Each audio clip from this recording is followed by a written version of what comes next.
How would you like to experience the thrill of never being held accountable for your actions?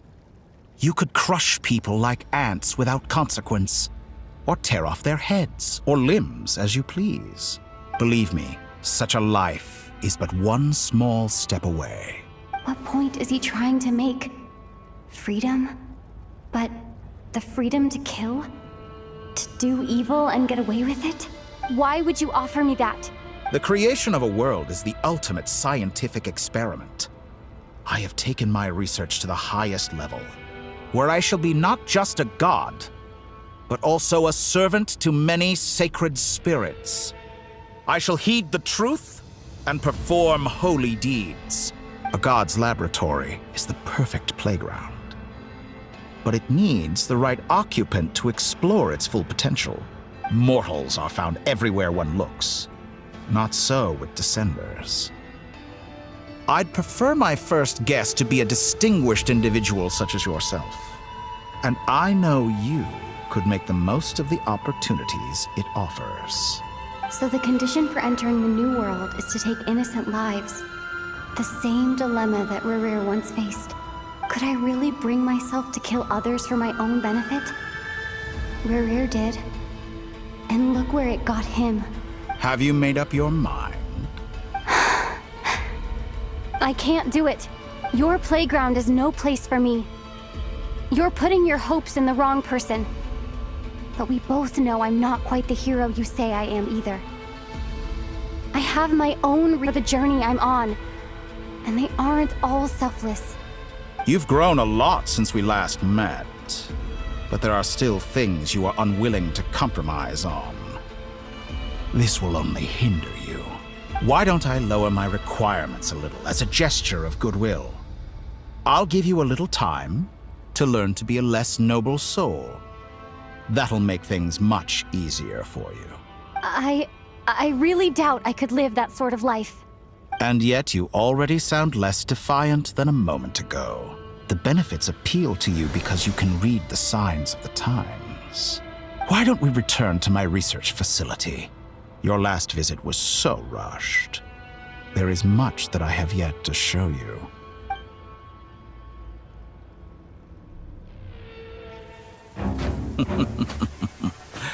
Now to that question, Heroes don't attack from behind. Guess I'm no hero. This is most disappointing.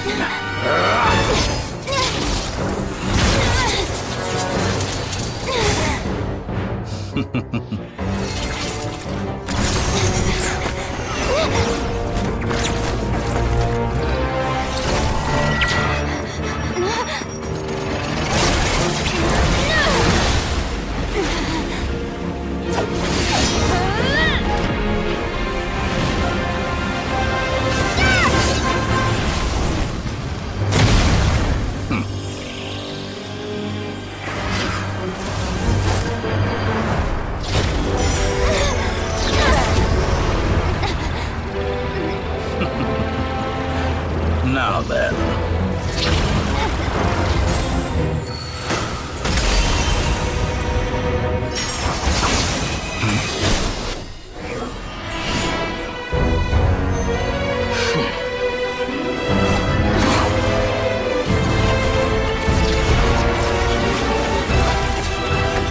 A new face. Interesting.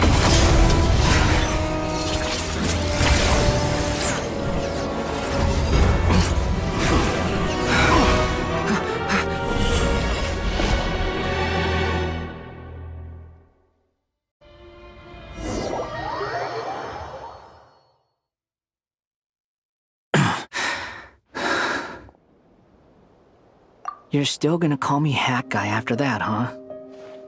I didn't see anyone else in there who needed saving. It's nothing. I'll be fine. Why are you looking at me like that? Is it that shocking that I'd come to your rescue? I owed you a favor back in Sumeru. Now we're even. Distracting Dotori was tough. I won't lie. He's not gonna fall for the same trick twice. That was my one shot. I'd hoped to use it to take him out. Ugh. I never wanted to obliterate someone more than I do right now. Dotori doesn't recognize me, but his segments were originally made based on an analysis of my operational principles. I expect it's only a matter of time before he figures out what I am.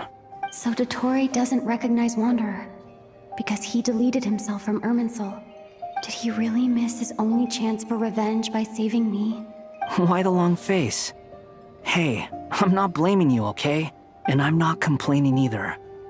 Rescuing you and killing Dotori are equally important goals. Everyone would be pretty stuck without you. It's best you live to fight another day. How are you holding up? Are you all right? Hat Guy said to put safety first, so we agreed to run as far away as we could after leaving the energy field and only meet up once it was safe. You don't look injured. It seems that Dotori didn't do anything to you. All right. Rescue operation complete. Let's head back. There's a lot more work to be done before this is over.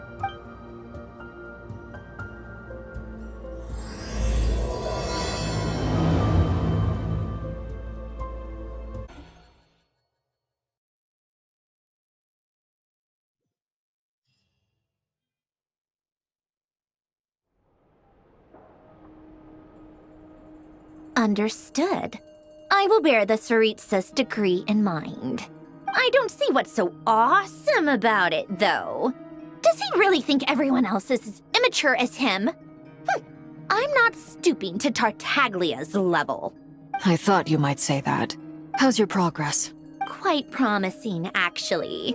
That alchemist Albedo gave me a few ideas. Remember how I asked you to look up some files for me? That stuff on the Nachtschitzenkreuz Institute. René de Petrichor and Jakob Ingold. Alain Guillotin despised René's theories and methods, but he never managed to come up with better alternatives either. So I adopted some of René's ideas. I thought Alain was like a father to you. He and René were mortal enemies, were they not?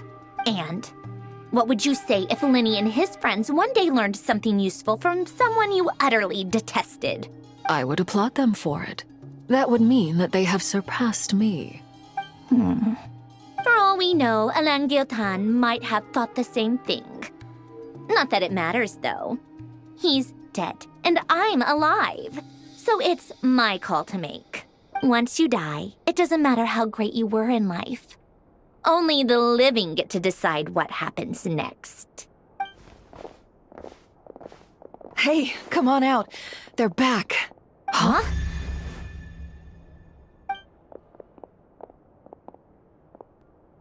You're back?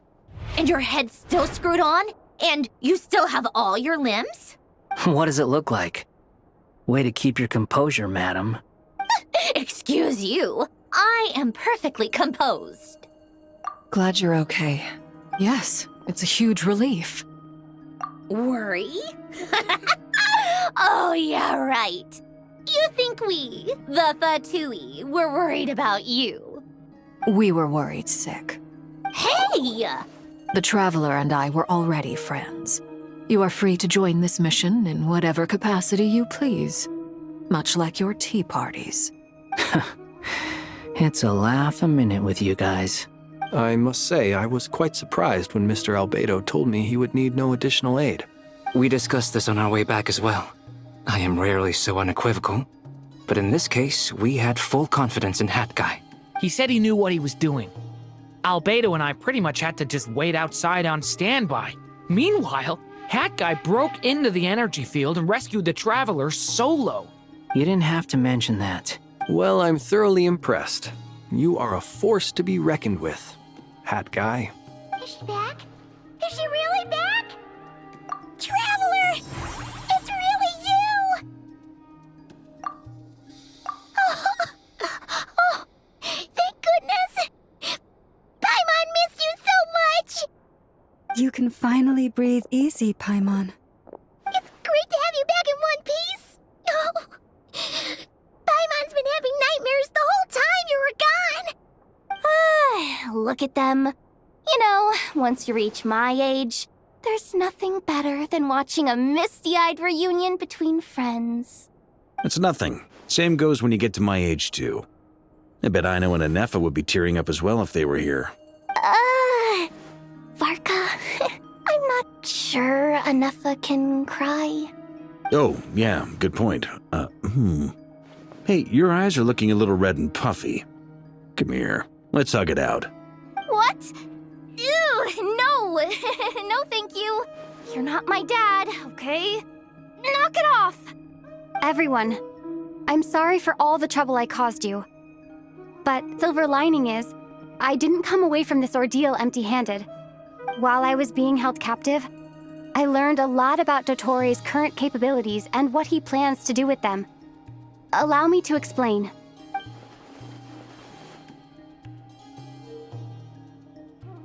The three moon goddesses were even more powerful than we imagined. No wonder Dottore believes himself to be equal to the gods. Maybe even superior. Utter blasphemy.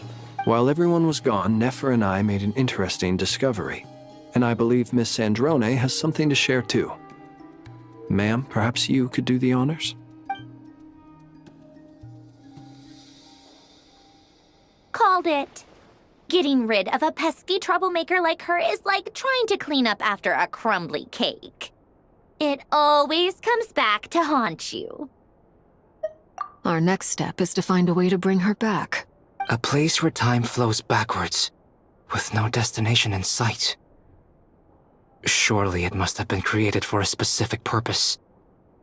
But I fear the answers are buried deep in Tevat's history, held by great powers beyond our reach. It sounds like she's on a specific path through time, just traveling in the opposite direction to us. The question is, where does that path lead? Or will it keep going to infinity? We considered that question as well. Strictly speaking, time is not infinite. Indeed not. Every road has an end. Nicole! You sure loved quietly sneaking in mid-conversation. I do, in fact. It's something I've always done at our mages' tea parties. Quiet, mysterious, and persuasive. You wonder what lies at the end of her road.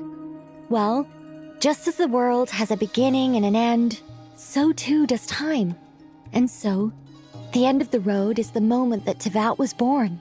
But where Miss Columbina will end up along this road, that depends on where this particular river of reverse time began. What about the original moons and the moon goddesses? Do they have a beginning too? All things do. In the beginning, no moons adorned the sky. It was the Dragon King Nibelung who raised the three moons into the heavens, and thus were the moon goddesses born. They were shadows of the planet, born to wield Nibelung's authority and oversee the world on his behalf. They were extensions of his will, manifestations of his majesty. But then one day, they disappeared just as suddenly as they had once been brought into being. Nobody knew where they had gone.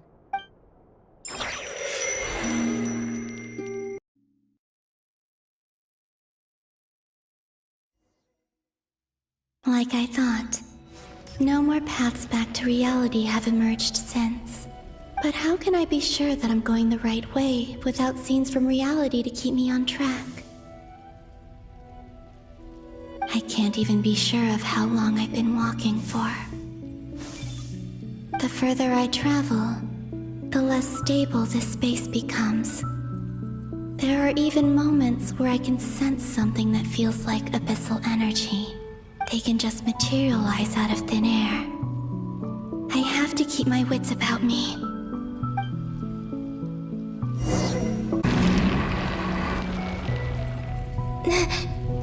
Is that the ray here of Solnari?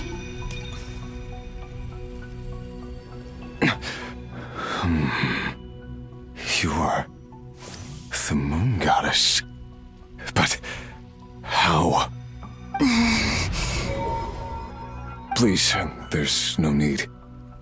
I'm not interested in fighting anymore. I find that a little difficult to believe.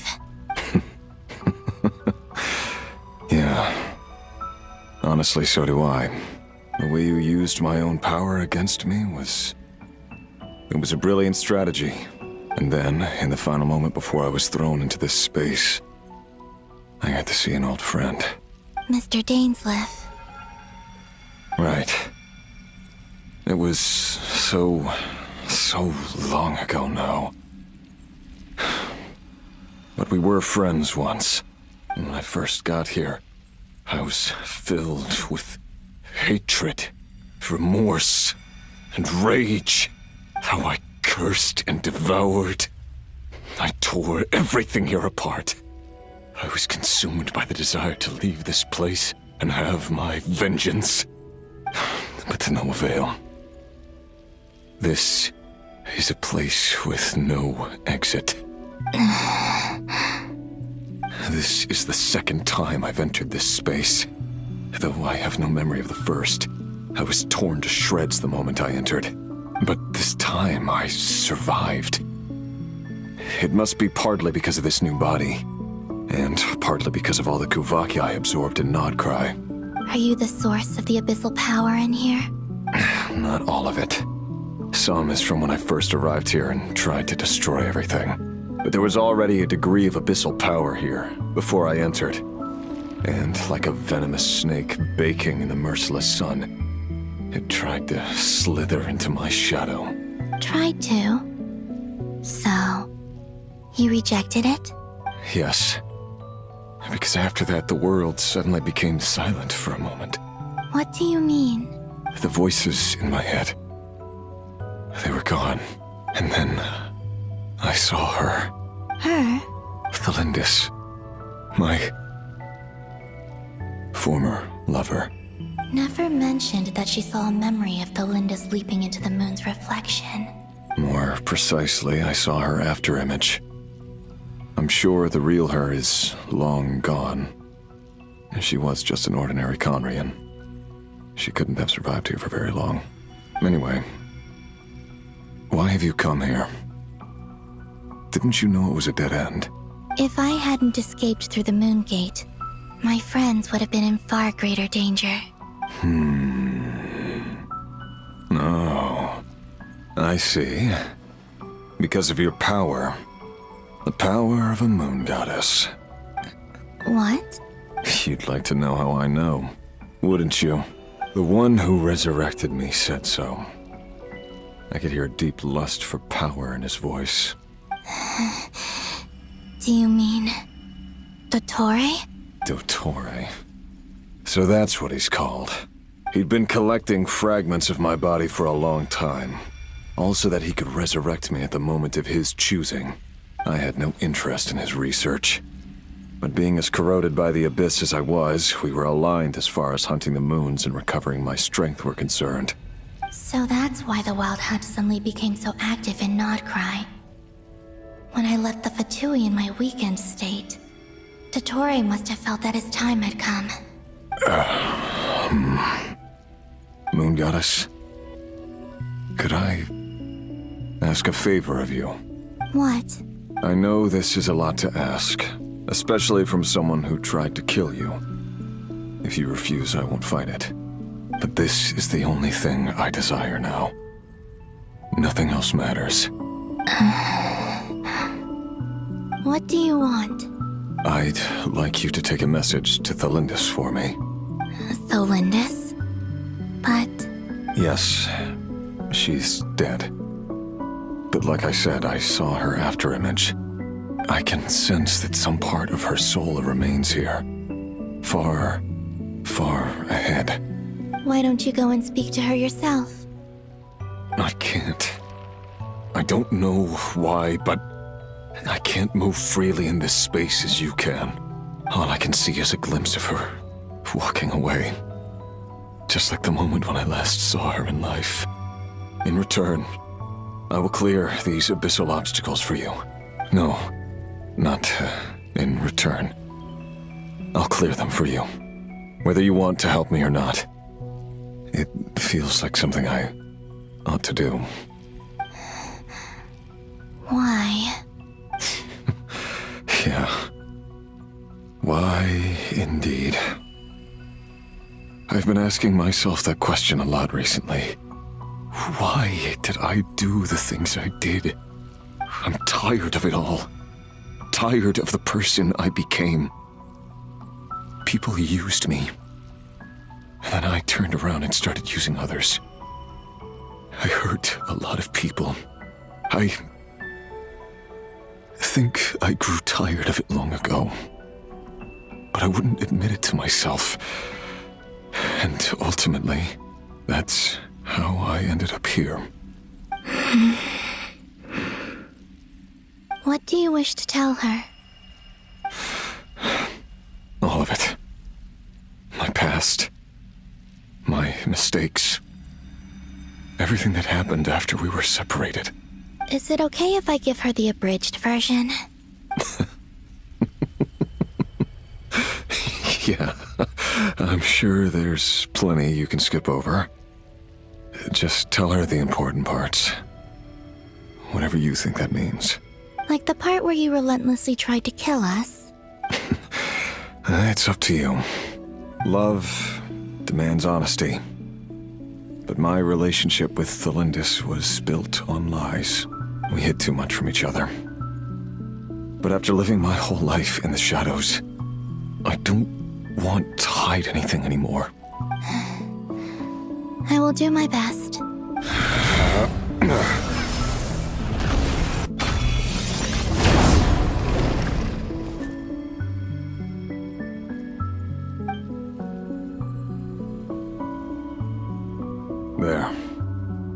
The Abyss will no longer stand in your way. Even though Mr. Dainsleif felt he had to fight you, I think he still regarded you as a friend. Dane? He said that you betrayed him. But he also felt great remorse at never having understood what you were truly going through. Why tell me this? Because if he'd known that someone could take a message to you, I believe that's what he would have said. Thank you. It means a lot. I know this will sound strange coming from me, but don't die, Moon Goddess. I can tell that you're determined to get out of here.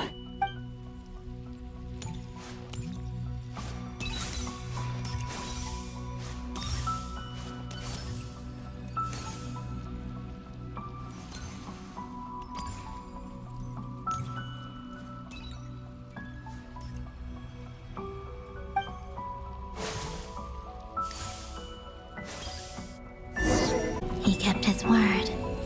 The Abyss is no longer obstructing my path.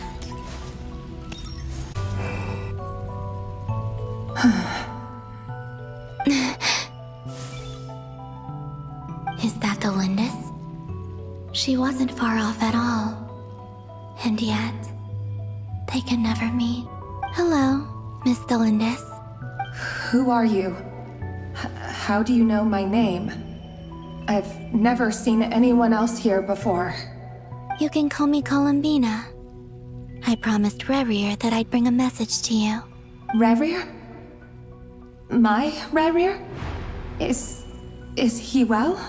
He's doing better than he was. Better than he was, huh? Sounds like he's had a pretty rough time. Others have had a rough time on his account too. In many cases, their time ran out because of him. And I'm not just talking about the children of the Crimson Moon. So, things got worse before they got better. Could you tell me what happened, Miss Columbina? Are you sure you wish to know? Yes. This is my opportunity to learn the truth. No matter how hard it is to hear, I have to know. I admire your courage. However, time is short. I cannot stay here for long.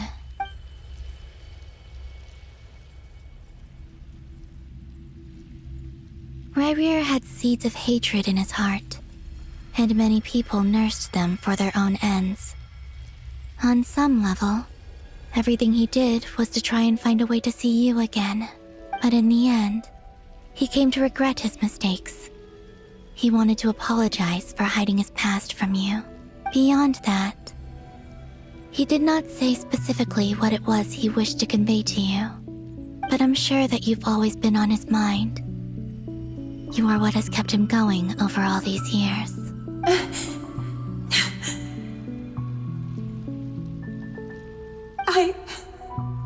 I'm sorry, Miss Columbina.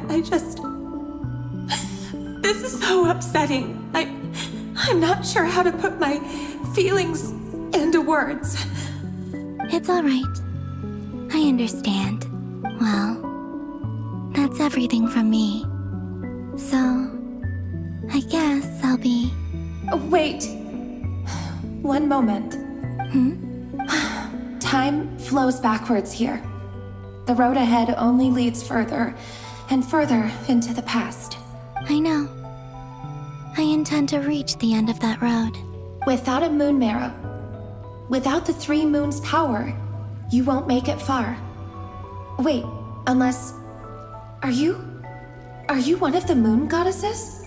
You could say that. I see. I often think to myself, if life is like a train ride, why haven't I reached the terminus? Where am I even going?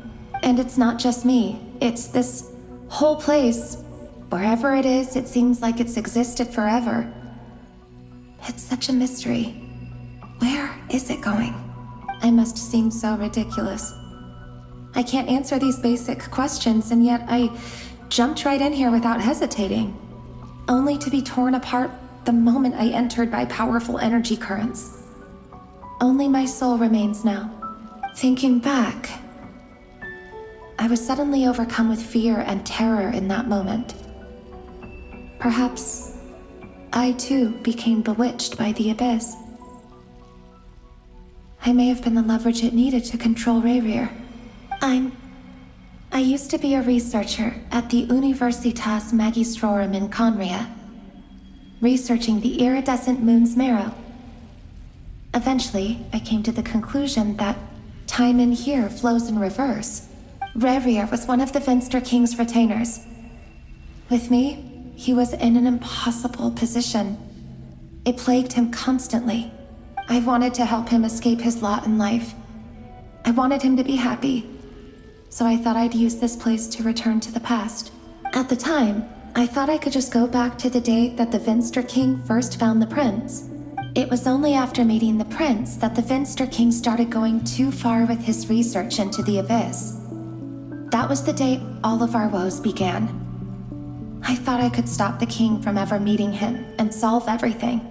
I couldn't kill the Finster King himself, so I had to find another way to save Rayrir. That's why I wanted to go back, to kill the person who had brought new possibilities to our realm. I'm sure it was a futile endeavor, but the abyss probably enhances the basest human desires. So I naively hoped I could change everything. But I was simply too weak. Like a speck of dust against the whole universe. Look at me. I didn't even survive the journey here. Not physically, at least. I know I'm never getting out of here. But you're different. You can make it, and I want to help you. I owe you that much. How do you plan to help me? Have you noticed the golden energy that exists here? Based on my past research and my observations since coming here, I believe they carry you forward faster. I can share what I've learned and help you understand the pattern in which this energy appears.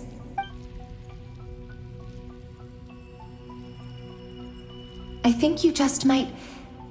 Now, I know you will be able to change the past. Also, I've been speculating about where this phase ends. The documentation was scanned, but from what I know of the legends about the moons, the oldest ones seem to begin with Nibelung, king of dragonkind. I have no way of verifying any of it by this point. But if it's true, you might be able to reach that era if you keep walking. Understood. Thank you, Miss Thelindis. I'm the one who should be thanking you. If you hadn't entered this realm of everlasting death, what use would my deductions be? Thanks to you, they have some meaning. About Rayrir, I'm so sorry. For everything. It wasn't your fault. That's not true. Because we both feared bringing trouble upon each other, neither of us ever told the truth. And that dishonesty sealed our fates. But enough about that. I wish you a safe journey, Miss Columbina.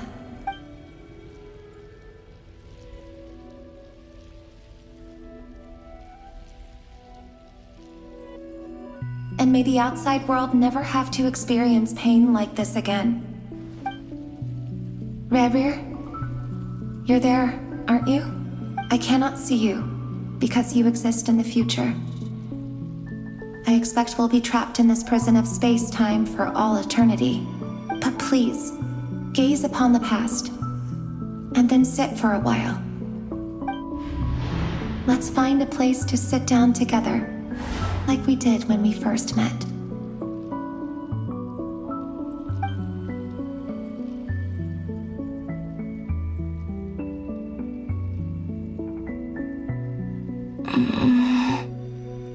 How long have I been walking?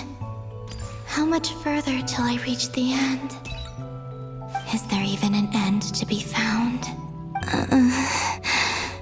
Everything's getting blurry.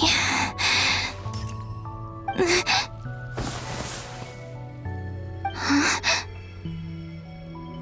Are you all right, little sister? Have you come from the distant future?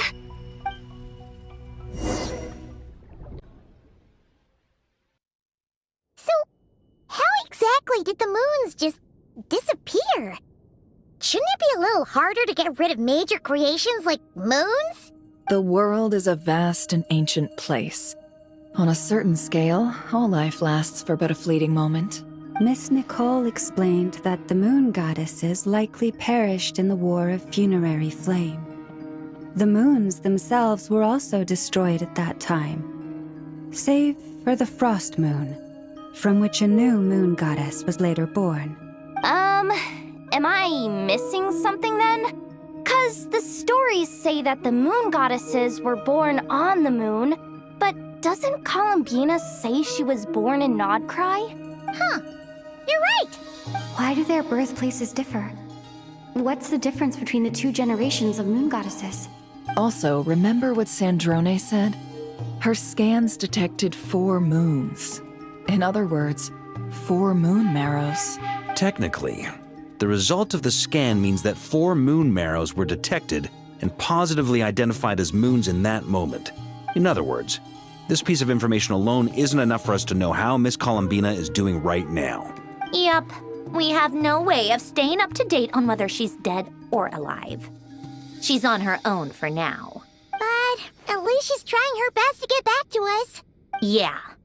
She's a tough cookie. And a sore loser, too. We have to trust that she'll find a way. Because we really need her power. As much as it pains me to say it, we've got no chance of beating Dottore in a straight-up fight. He's much too powerful. It wouldn't even be close. That maniac is going to devour everything in his path until he reaches us. We need to find someone or something that can stop him before he does anything worse. I'll be frank. Our only hope of defeating this false god is with a real moon goddess on our side. I'm not just saying this because Columbina's a friend and I want her back safe and sound. It's just the truth. And I know that even she was no match for him when he attacked, but I don't have a better solution. We're not giving up on saving her, whether she can defeat Dottore or not. Right. Don't worry, Miss Sandrone. We're all aligned on saving Columbina. No one's trying to argue that we can only justify saving our friend because it will help save the world. This is about multitasking. We want to save both. So, she's more than just a moon goddess to you guys? Absolutely. Duh! She's part of the gang! And you are too, you know. Yes, I know. You don't need to labor the point. I knew that the moment I came running over with my documents that I was part of the in-group. I mean, if Arlecchino can fit in, I certainly can. Anyway, as for how we get Columbina back, I've been working on it constantly. But I think I'm still lacking certain information about the moon. I'd probably get there if I could continue my calculations, but the problem is, I've run out of computing power. Computing power? You mean you need more energy? No, the issue isn't energy, it's processing power. There's so much data to get through that the whole process has just ground to a halt. That's a tricky problem. René de Petrichor of the Nazissenkreuz Ordo once foretold the fate of the world. But I don't know how he did it. My guess is that he used the primordial sea's power. However, that won't work for me. His methodology was vastly different from my own. What's worse, they're incompatible. And to top it all off, we can't even leave Nodcry. Ugh, this is so annoying. If I'd known we'd run into a bottleneck like this... Well, no, the design bureau's a bust as well. Curse that Dottore! Couldn't have made this harder for me if he tried. Oh, what do we do then? How about we grab a bite to eat and take a break? Maybe something will come to mind after you've cleared your head. You don't get it, do you? I'm trying to calculate the fate of an entire world here. And I need accurate results, not vague prophecies. Where the heck am I gonna find the computing power for that? Ahem. Anyway, time to shelve the discussion on technical difficulties. Being a killjoy isn't very ladylike, after all. Either way, we've done what we can. Rest well, everyone. Remember to let us know if anything new comes up. Hat guy? Is he hinting that we should talk outside? Let's go somewhere a little more private.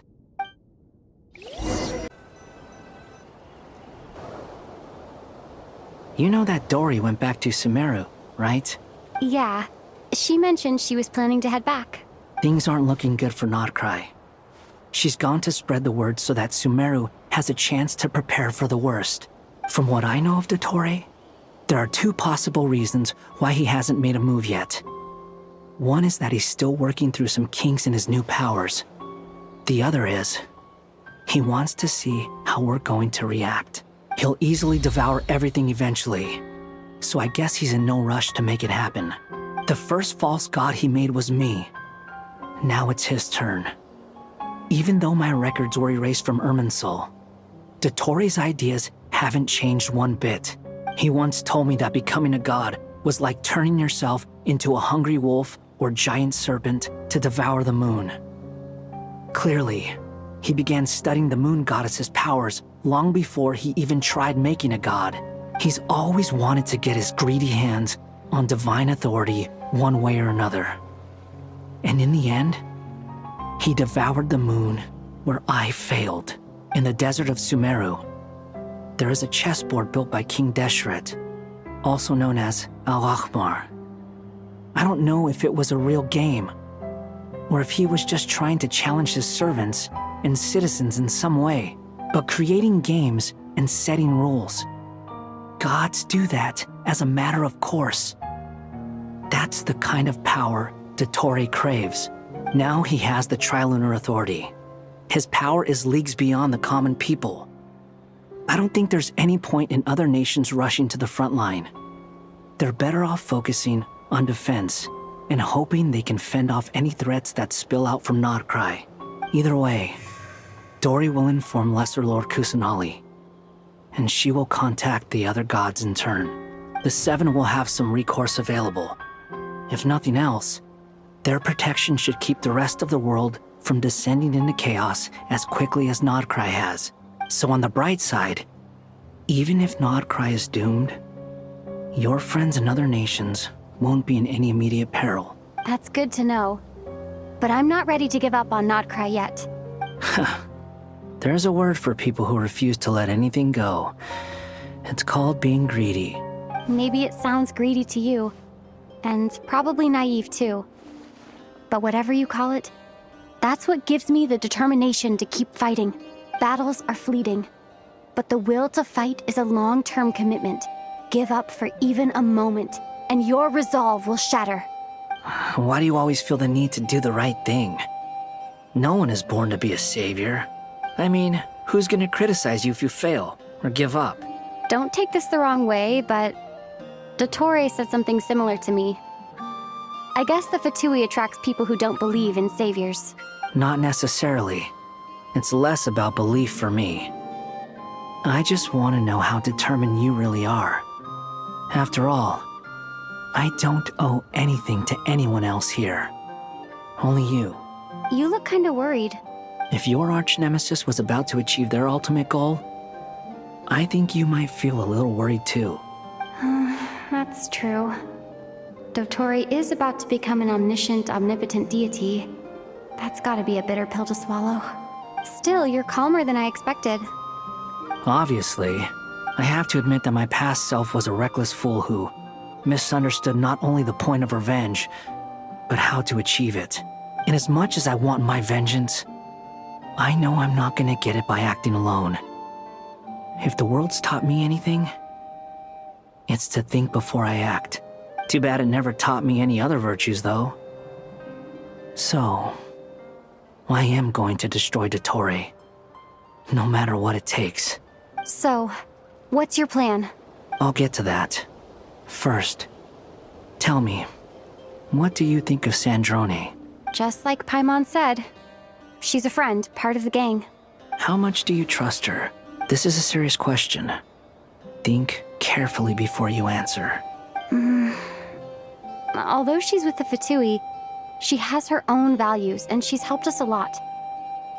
If nothing else, she's clearly going the extra mile for Columbina. I see no reason not to trust her. If you say so. In that case, the three of us need to talk. I have some thoughts about her computing problem. It can be solved, but it will come with a cost. How much? If I can afford it, I'll cover it. Sometimes your heroism really backs me into a corner. You know that? Come on, let's go talk to her.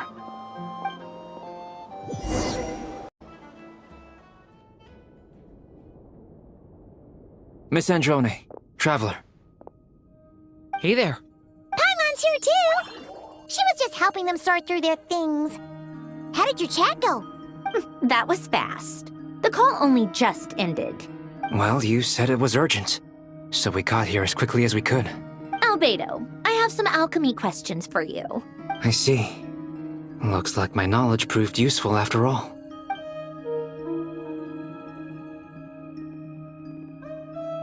If I might ask, what is the end goal for the modified formula you'll be using? I needed to predict the future of the entire world. But I've run into some teething issues since trying to implement Renee's theory of the 4 Orthants. I see. I'll have a look at it. Still, computing power is the real issue here. How do you plan to solve it?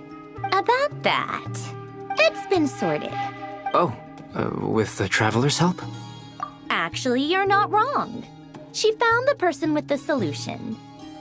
Was it Hat Guy? Yeah, it was him. Wow! Go Hat Guy!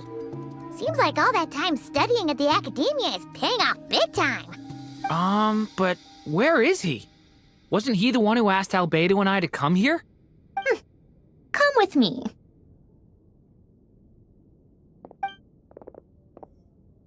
Hat Guy? What's happened to him? Hat Guy! Can you hear us? No response. I guess he's in hibernation. Hat Guy mentioned that he was a puppet. It seems that his functions are currently shut down. I presume this has something to do with the solution to your computing problem. That's right. He and the Traveler came to see me. Wait, what? You have a solution? Would you calm down? Why do you always react so hysterically to everything? Excuse me? How would you know? You shouldn't be so quick to judge complete strangers. It's very bad manners. Oh, please. It doesn't take that long to figure out that you have a temper. Where does a mere student get that kind of confidence? I've actually published more papers than you. Not that status counts for much. Even Paimon's applied for academia admission. Huh? Are you serious? See? This is why I can't be bothered to explain myself. She recognizes no one's skills but her own. Okay, fine. I'll hear you out. So tell me, how do you propose to solve my computing power problem? This world itself is constantly processing all kinds of information. If it's the world's future you're trying to calculate, you need a processing device that's designed to cope with that volume. Easier said than done. Only Irminsul can handle that kind of... Wait, is that what you're suggesting? But surely we can't just plug my formula directly into the ley lines. You should be able to tell that I'm not human, right? Yeah, I noticed. The technology, though, seems pretty ancient. Very different from Fontaine's. It's a completely different system. Conrian, to be precise. I'm what they would have called a puppet. Puppets need an energy source and processing power. The artisans who built them sought out the materials most suited for that purpose. You? Do you mean... The Traveler and I have talked it over. She's willing to vouch for you. So, I'll allow you to borrow my core for your calculations. It was built using wood from a silver white tree, which makes it a small part of Irminsul. Conrian technology and Irminsul wood. Who in the world could have built you? Are you sure about this? A puppet without its core will cease functioning completely. And if it's left in that state for too long, it might not recover. You could die if you do this. You do realize that, don't you? I can put 2 and 2 together, yes. No need to rub it in. I won't lie to you. This has never been done before. I cannot guarantee your safety. Doesn't matter. I'm prepared for the worst. Did you two actually talk this through? Is he... Are we really considering this? Yes, we discussed it. The bottom line is, he trusts me and I trust you. Let's give it a shot, shall we? Honestly, I have no clue where this kid even came from. But for whatever reason, he lent me his core to use in my formula. I'm very close to finishing my calculations now, and the core is currently in use. So I'm sorry, but I can only show you a sketch right now. This is what the core looks like. A silver white branch. It certainly matches the legends told about Irminsul. Is Hat Guy gonna be okay? He's not gonna die, right? Right? In theory, he should be fine. As long as we put his core back in time. Beyond that, all I can say is that I'll try my best to avoid risk and make sure the core doesn't sustain any damage. I think I know why you called us here now. Someone needs to watch over his body and make sure it's protected until the process completes. Correct. He said that the only ones he trusts here are you two, and the Traveler. And the Traveler will have other work to do. He will have our undivided attention. Aww, Hat Guy. On a more positive note, things are progressing steadily on my end. I'll call everyone in for a meeting once the results are out.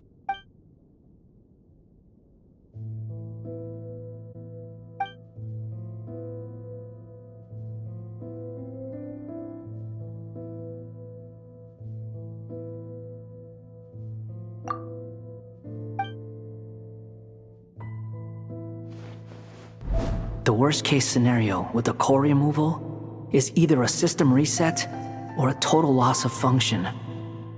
But I'm not afraid. A quiet death should have been my fate long ago.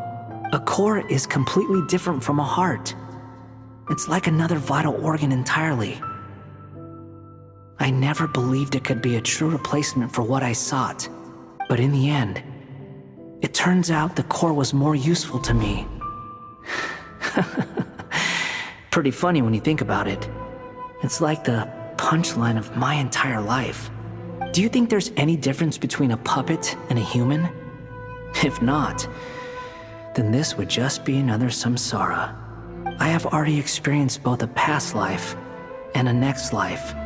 Part of me wonders whether I'm only capable of making this decision because I've become a real human. What's with that expression? Isn't this a good thing? Sandrone will succeed, won't she? She has to. She will. We all have to persevere until this is over. That's right.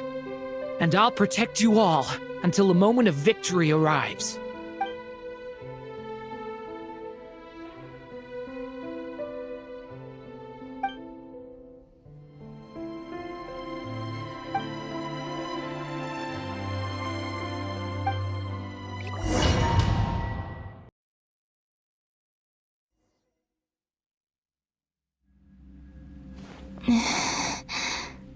Who are you?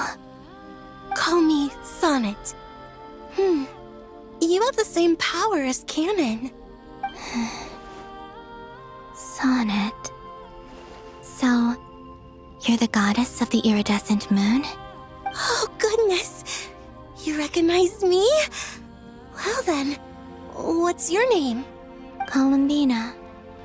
Columbina Hyposelenia. Hyposelenia?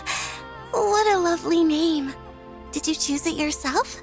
It was a joint effort between me and my friends. Friends? You mean your friends in the heavens? Huh? Oh, sorry. You must be exhausted. I apologize. Hang in there. Let me introduce you to my older sisters. Do you mean the other two moon goddesses? Arya and Canon? Wow, you sure know a lot. Hey, does that mean that our story goes on into the future? Oh, I guess that wasn't the best question to ask. It's alright. We were prepared for that possibility. You could say we were too prepared. I can't even remember how long my sisters and I have been here by this point. When did you get here? How long has it been? I can't say for sure, but it feels like it's been forever. I see. Are you feeling alright? You look a little unwell. I can hold out a while longer. We don't have far to go. The place where my sisters and I are based is just up ahead. Don't worry, they're both really nice. I'll introduce you.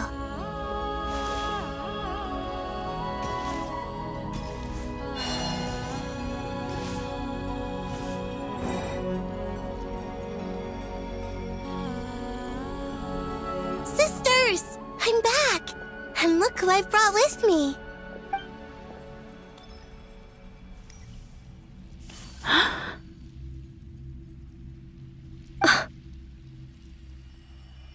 It's our lovely little sister, born in the far future. The pleasure is all mine. Allow me to introduce you to Columbina Hyposelenia. This is Arya, the goddess of the eternal moon.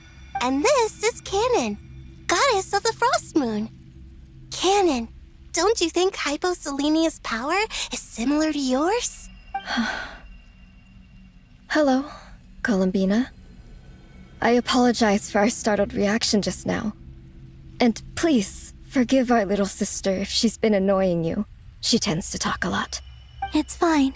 You seem shy. Don't worry, Columbina Hyposelenia. No one can hurt you here. Could you tell me where here is? Please. I must know. My dear sister, this is where Tevat's original ruler, the Dragon King Nibelung, imprisoned the moon goddesses. What? You're scaring her, Canon. No, I'm fine. Please, continue.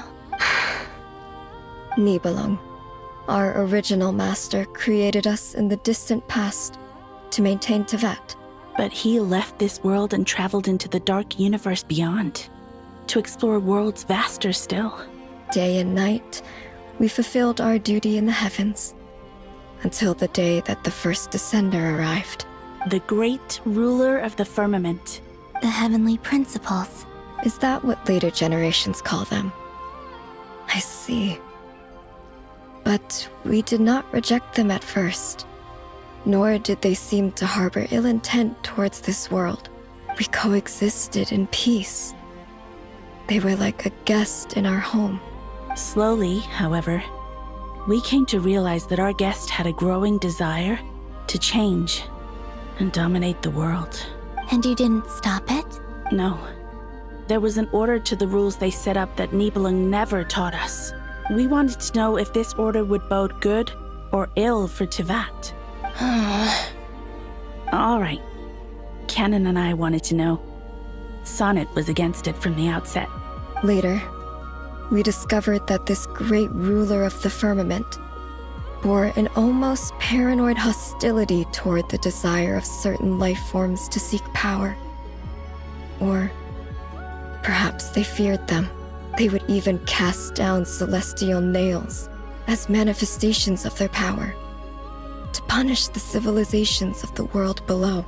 Only this was far beyond mere punishment. Right. Their rules brought order, but the price people paid for merely testing the limits of those rules was far too great. I did everything in my power to help the punished escape catastrophe, but still, too many lives were lost. The ancestors of the Frost Moon Scions were some of the ones you helped. But just when we had decided to take countermeasures, the Dragon King, Nibelung, returned. And so began the War of Funerary Flame. So, that's the name the world gave that war in the future. Well, who won in the end? As far as I know, the Heavenly Principles won, although it came at a great cost. They remained in Tivat, where they continue to rule to this day. And the world's original master, the Dragon King Nibelung, was destroyed. And what of the moons? Are there still 3 moons in Tivat's skies? You can tell us the truth, Columbina. We know we are but remnants of a bygone age. We are prepared for the answer. Only the Frost Moon remains. But it has been cast beyond the false firmament by the Heavenly Principles. The eternal and iridescent moons were both shattered during the war. So death finally came for us in the end. Sonnet. But you're still here, aren't you? A moon goddess cannot live without her moon, Columbina. She's right. That's why I began to disappear. Because the Frost Moon is cut off by the false sky. How much worse it would have been if it were outright destroyed. Our souls may endure within this lunar palace, but if our moons are destroyed, then we shall disappear the moment we depart from it. I'm sorry. There's no need to apologize to us, dear sister. If anything, we owe the world an apology. If only we'd decided to act sooner, rather than arguing amongst ourselves. All the more reason not to spend this time in regret and repentance. Instead, we should focus our efforts on how we might help our future sister. Sorry? Don't you see, Columbina, your story is not yet over. Is that not why you are here?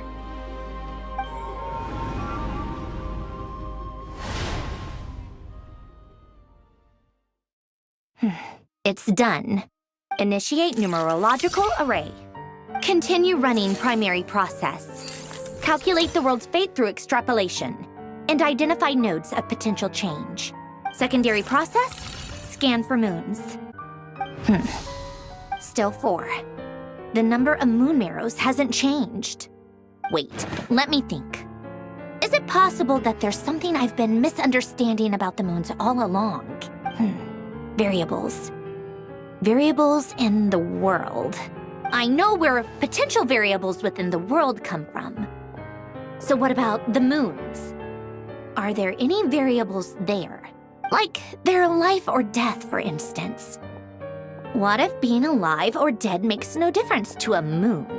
But that's so strange. Even immortal gods can die. Why would the moons alone be... Wait! Wait! I've got it! I've got it! If alive or dead is considered a variable, we might have had this wrong the whole time. No one ever said that a moon marrow equals a living moon. We just made that assumption ourselves. Initiate secondary process. Scan again, this time filtering out interfering perimeter, moon marrow. I don't care if they're natural or artificial. Get them out of my search results! Why? It says 3 moons still exist in Teyvat, even after excluding the moon marrows. But we know for a fact that 2 of them are dead. Redo the scan. Narrow the results to living moons and real moons. No, scrap that. Narrow it down to moons that have lunar authority and remain alive. Why? Why is it still 3? What is this, Columbina? Has the world lied to us? Or are you the one pulling the wool over our eyes?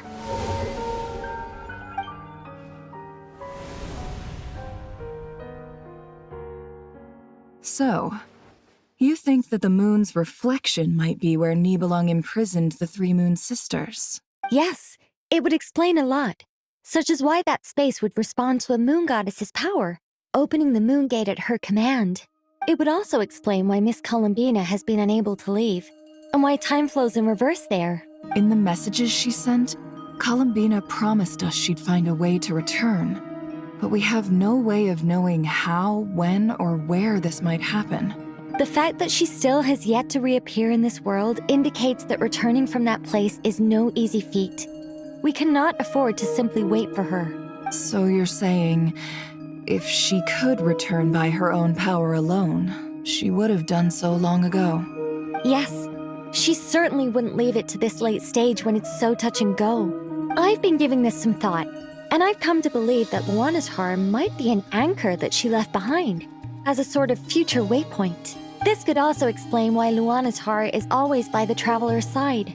Sounds like a plausible theory. If that's the case, there must be some criteria we need to fulfill to allow Columbina to return to the present. The question is, what could they be? Hello? Listen up! This is extremely important!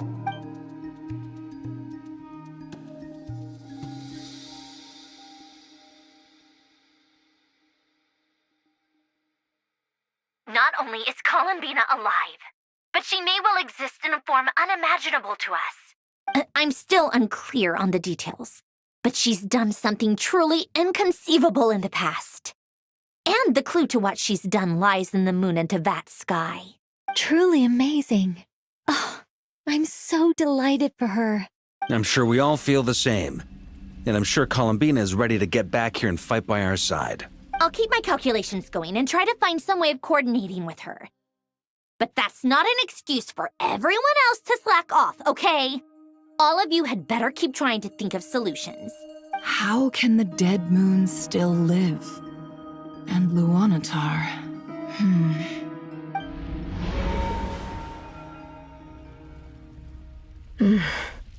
It's hard to believe that's what will happen in the distant future.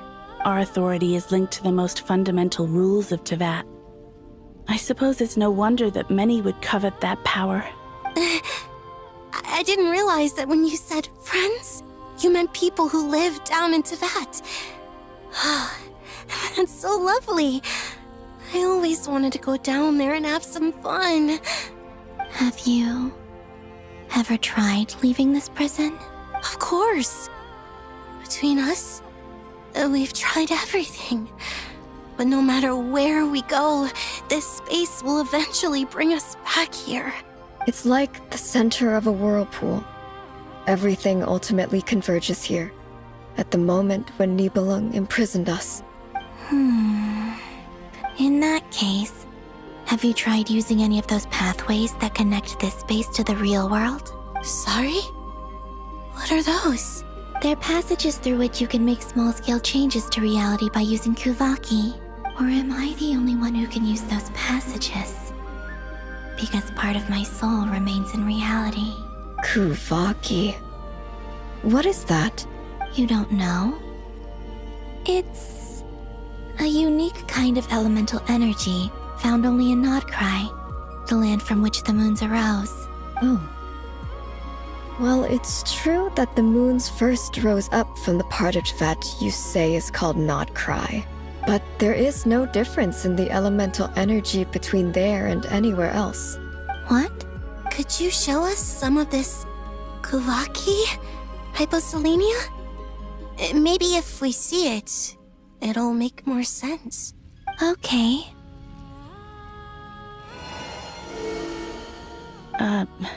Isn't that just your power? What? But it's everywhere in Nodcry. In the air, in the land. Even the creatures who live there have adapted to its influence. How curious.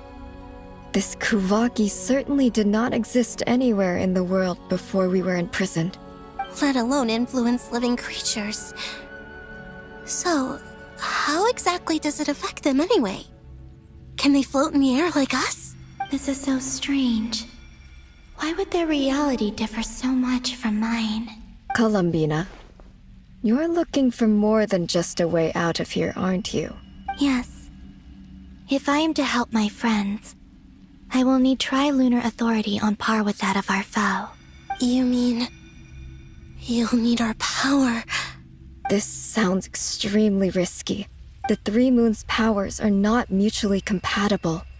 Concentrating them into one goddess will be a very painful process. And if anything goes wrong, it could tear you to pieces. I know. But I'm willing to take that risk. Even so, let's say we successfully transfer our authority to you. How will you take it outside this prison? Niblin constructed this realm specifically to prevent us from using our powers to interfere in his war. No moon goddess can leave this place alive. Traveler, Paimon, a pleasure to see you both.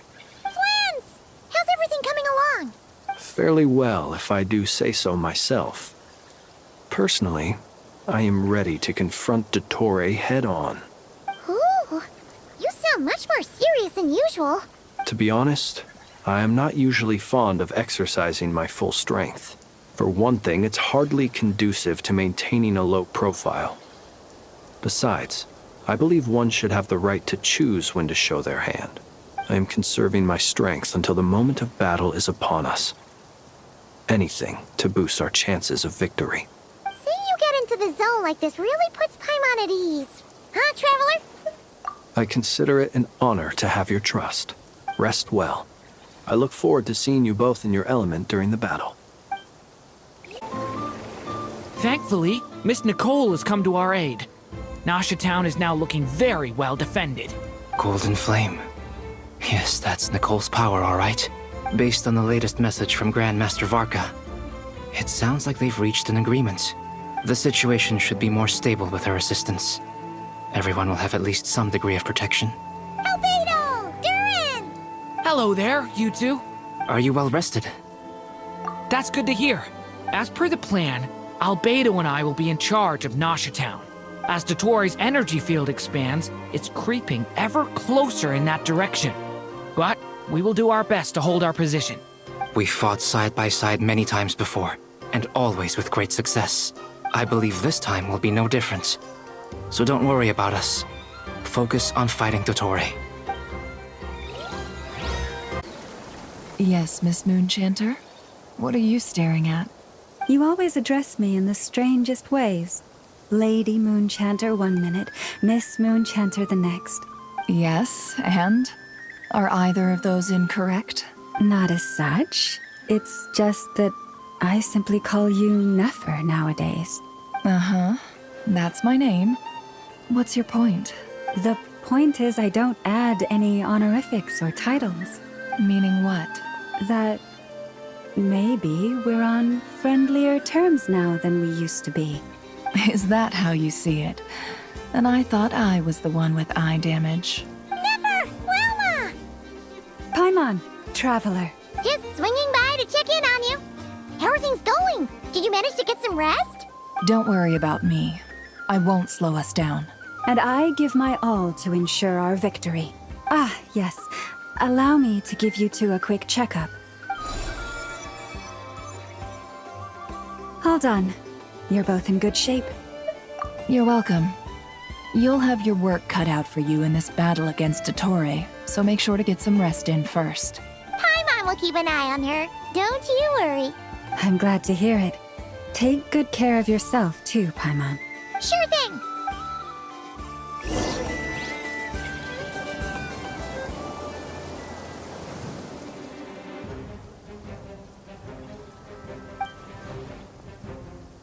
Here they come.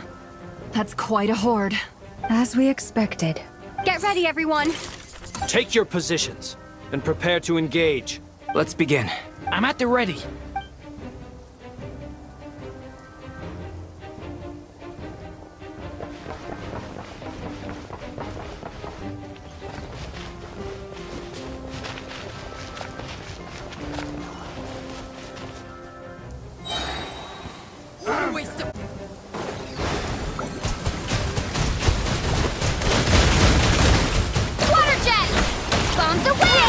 Beware the creatures of the night. People have always used fire to drive away wild beasts. Wouldn't a lantern work just as well? You read my mind, my dear friend. I was just about to say that. All right then, dear friend. Bring the light.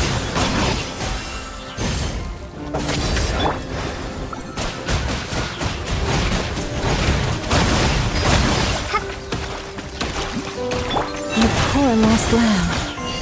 It all adds up. Can't hide the truth. The mystery unravels. For the everlasting forest. Close your eyes. Observe. Night falls. Be silent.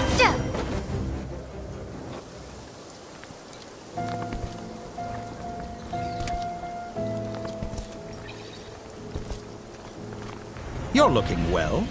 I trust you've had a good couple of days. Dottore. It's actually a good thing, in my view.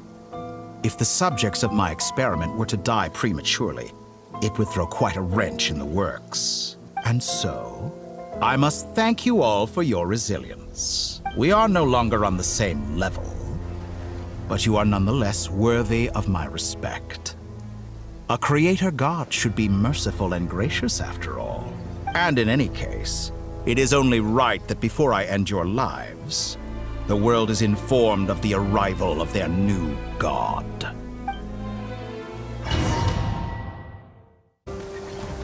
The night cometh.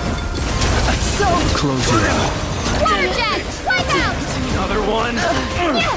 Five. Pretty strong.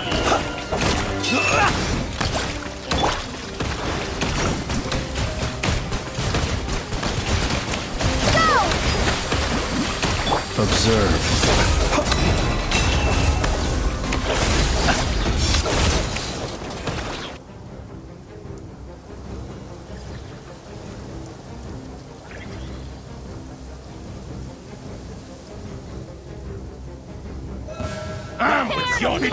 With one heart, we pray. You poor lost lamb. It all adds up. The deception ends here. These creatures cannot stand against us. Oh, fighting talk. Just don't let your guard down.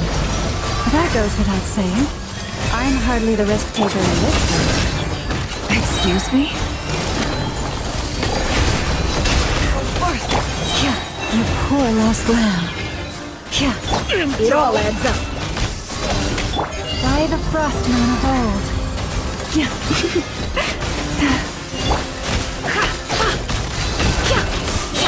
The mystery unravels.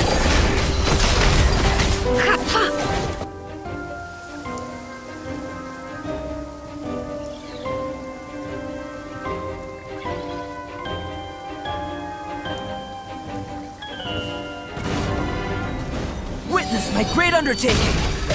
Come into being. Decay! New life! Thunder!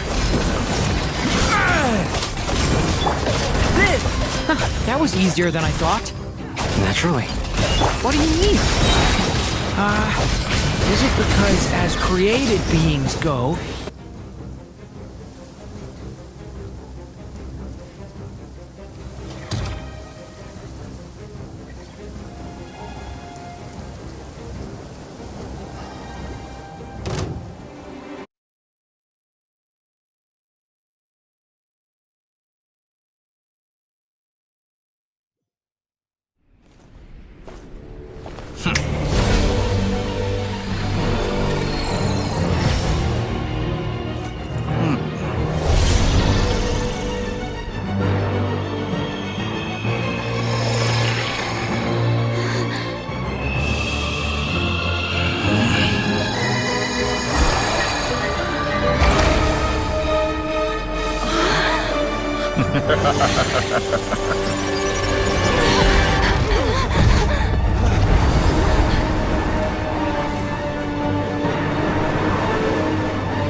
The experiment begins.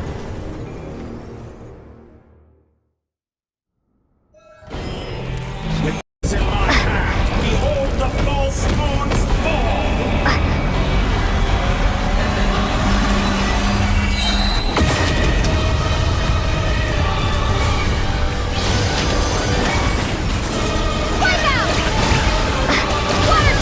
The long sleep beckons. Close your eyes. That's more like it. Some results of value. You cannot The face me. deception ends here. Found.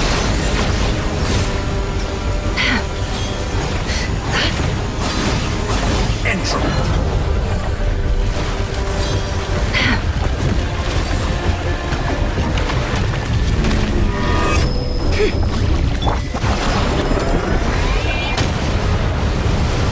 Pathetic. Water jet! Moon's remnant. Be silent. Close your eyes. No more lies. Can't hide the truth. Like an ant in my palm. It's... Oh. I've been moved inside another space. And it's sealed off. Looking at the structure of it, it seems like the Tory intends to trap us here. There's no exit. Our endurance is about to be put to the test. Entropy bends to me.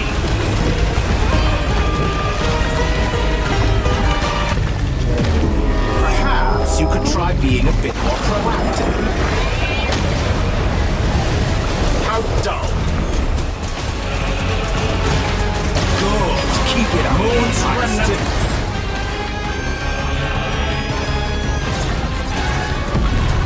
Water jet!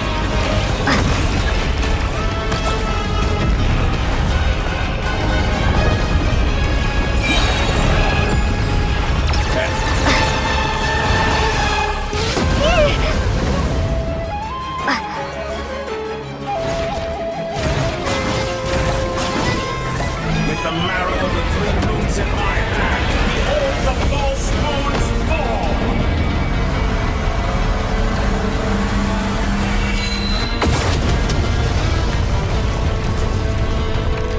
Tell me, where will you try scurrying off to next? Looks like Dottore has opted for a divide and conquer strategy. But we will not allow him to triumph. Now, I shall pray for our victory.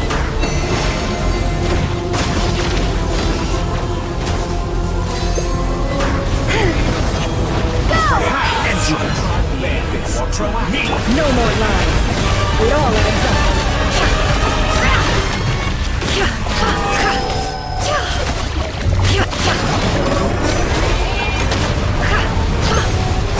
Can't hide the truth. Seek within. Pathetic. No more lies.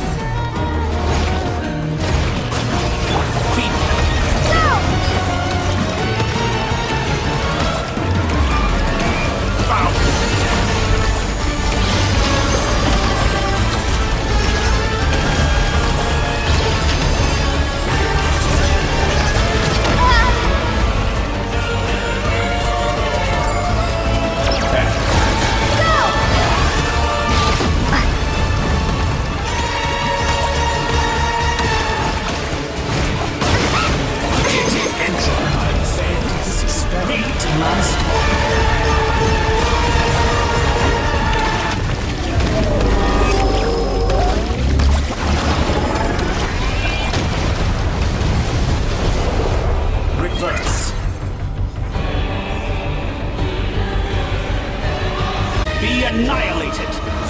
cannot stand against me.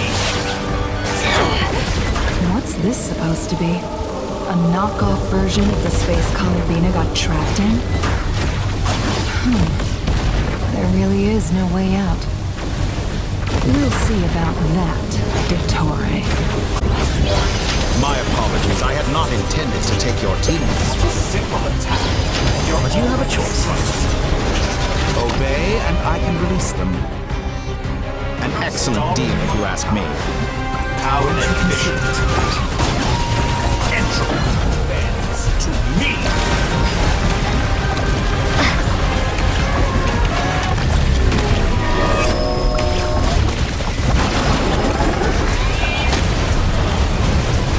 Water jet! Be shackled.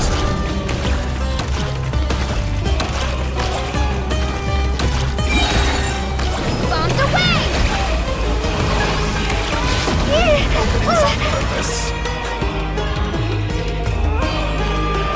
I'm aware you've been working on some little tricks to surprise me with, but it appears that none of them have come to fruition. My guess would be that you're trying to bring Columbina back. But then, where is Sandrone? Or are you trying to buy time for her? I always found their friendship to be a curious phenomenon.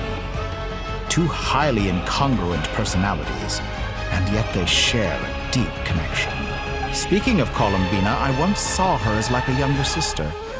We got along quite amicably while she was with the Fatui, but then one day she suddenly decided she would refuse to take part in any further experiments. To this day, I truly don't understand what I could have done to upset her so much. It's such a pity. I could have had a sister, a family. But alas, she grew to dislike me. You're not fit to be family to her. That I can't deny. So many people, all obsessed with playing out the same tired old dramas. This world is rotten to the core. And then there's you. You had every opportunity to reach the right conclusion. The thought of killing you off like this? But I maintain that I approached you in good faith, so I will offer you another chance. Will you work with me? You have until I count to 10 to make your choice. 1, 2, 3. Not in a million years.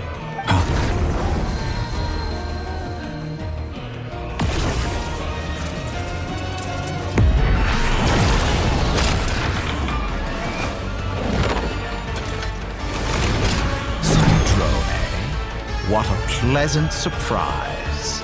I didn't think you'd join us all the way up here. You're as sick and twisted as ever. Don't fool yourself into thinking anyone's grateful for the chances you're offering them. Sandrone, the formula hasn't finished running yet. Funnily enough, I was just discussing a collaboration opportunity with the Traveler, and then I see you, who I must say is a good example of an opportunity gone to waste. Gone to waste? I said that everyone would get one chance, and you've used yours to march right back into the lion's den. So yes, it's an utterly wasted opportunity. And what makes you think I believe a word that comes out of your mouth? I was planning on disposing of your little formula after wrapping up more urgent business here. But since you've taken the trouble of serving it to me on a silver platter, I can simply bring it forward in the schedule.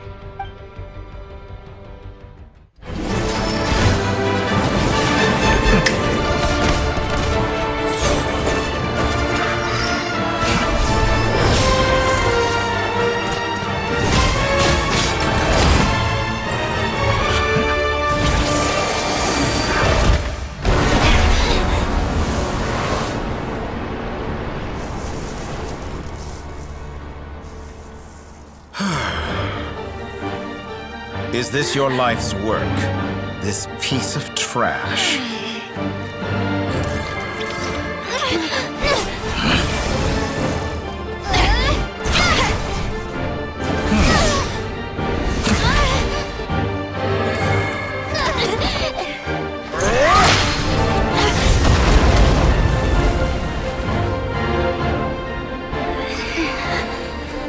Your formula runs too slowly, Sandrone.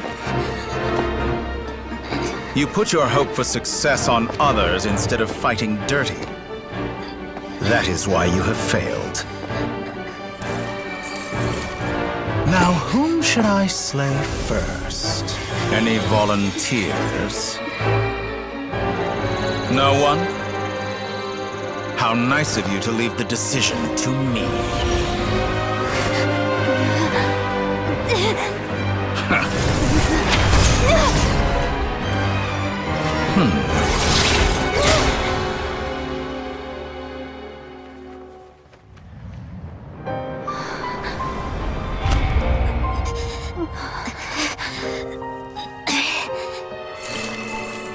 Oh, how unexpected. Sandrone, any last words for me, comrade?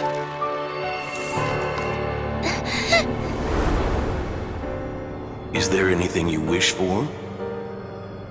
Not really. But I've always known what I don't want. Go to hell, Dottore.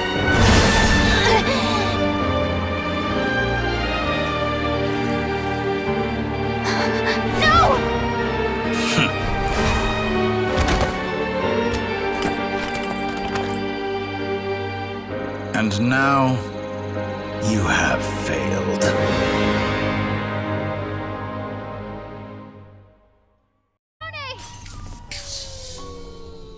Now you see how fragile mechanical contraptions are. Just a gentle tap, and they fall to pieces. However keen of an inventor Sandrone may have been, her death spells the end of the formula that was running inside her body. Of course, I have to commend her for making it this far. As her colleague, I have to admire her stubborn tenacity. Now, it is time for you to take your place by my side. My count was interrupted, but the second chance I extended to you still stands. Once again, you are welcome to join me. By now, I'm sure you have gained a greater appreciation for the power and authority I wield. What is stopping you from embracing a new world of endless possibilities? Not in the mood to talk? As you wish. You seem less talkative than usual today. I'll change the topic to something more apropos. Sandrone was always like this, never trusting anyone. Always so reluctant to share her research with them. Objectively speaking, she had her strengths. It is remarkable how she extracted and even optimized the world formula from so much data. But her inability to trust was her undoing. Had she allowed someone else to monitor or run the formula for her, you might still have a chance at victory even now. But regrettably, she was a stubborn fool. As much as it pains me, she had to go. Dottore. Maybe this is news to you, but people can change. Columbina surprised you when she escaped, and I think Sandrone would surprise you too. Change? You can twist the truth however you want, but I see it clear as day. You're the one who can't trust other people. Is that how you see me? By this point, what can you hope to do about it? It is pointless to fight on. You've already lost.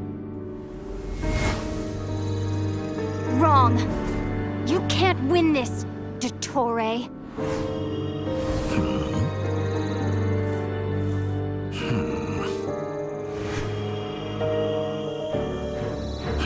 What?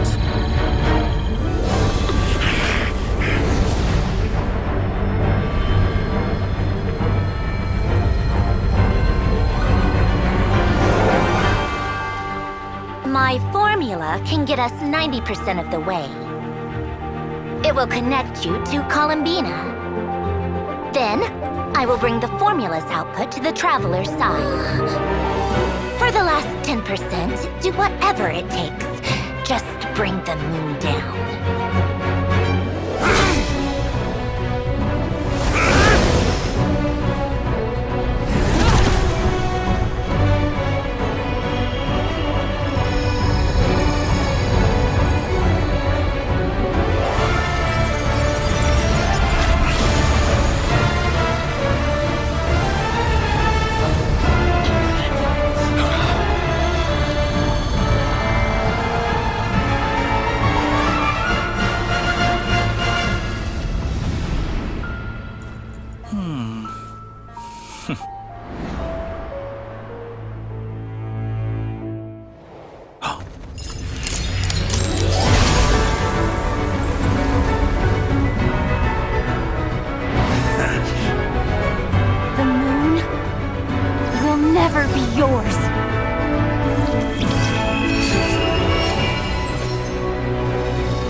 body into moonlight and pour it over Nodcry. My soul, I leave here to inform my future friends. Lastly, I will hide the Trilune Authority within the Frost Moon. And when my body, soul, and authority are reunited, finally...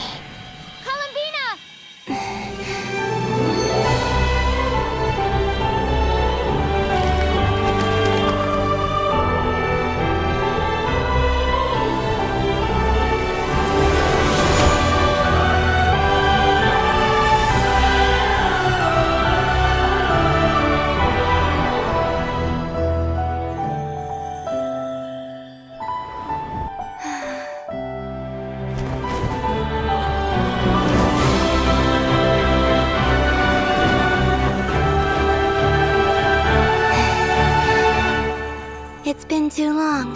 I'm back.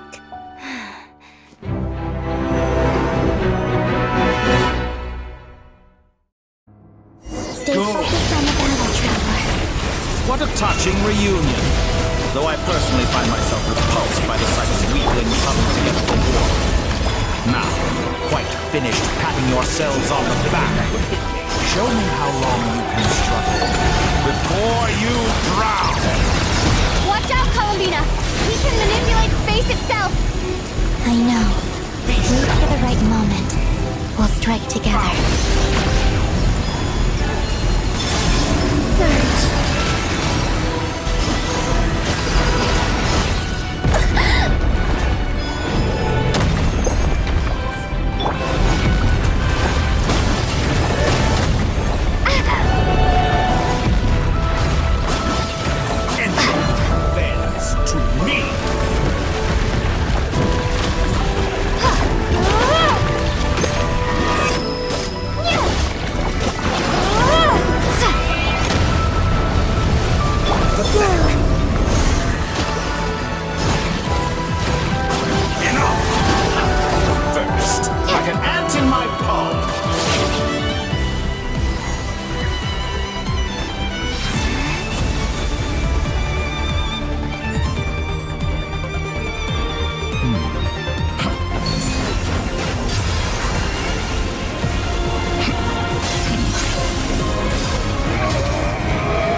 You the new moon's blessing. The new moon shines upon you. I am growing weary. It's over, Dottore!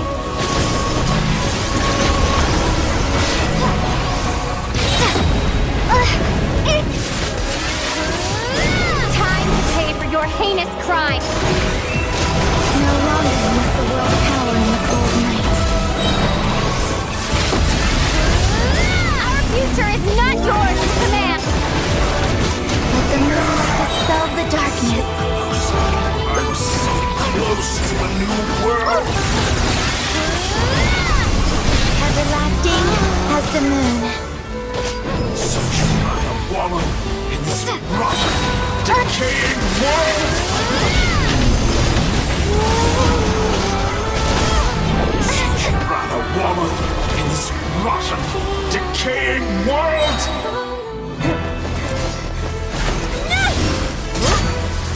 You're blind. How can you be so satisfied with your fate?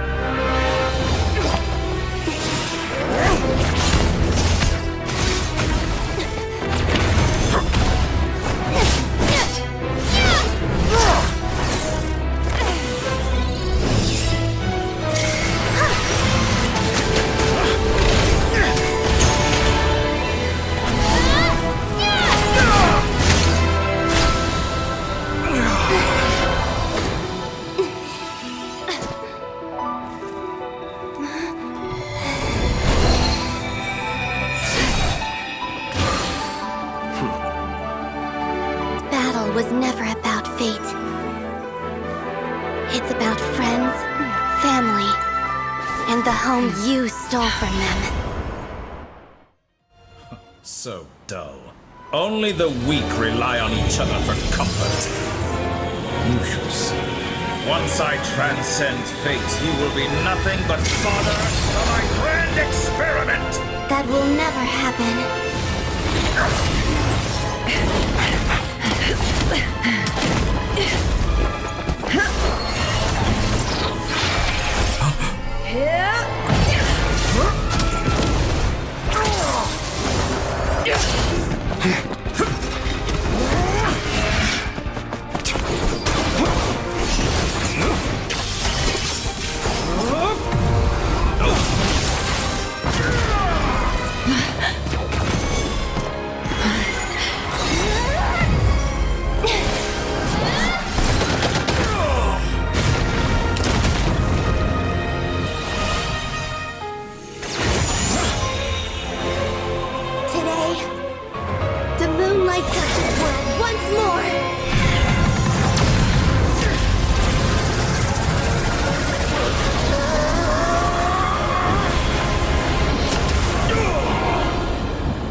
No, this world is our home.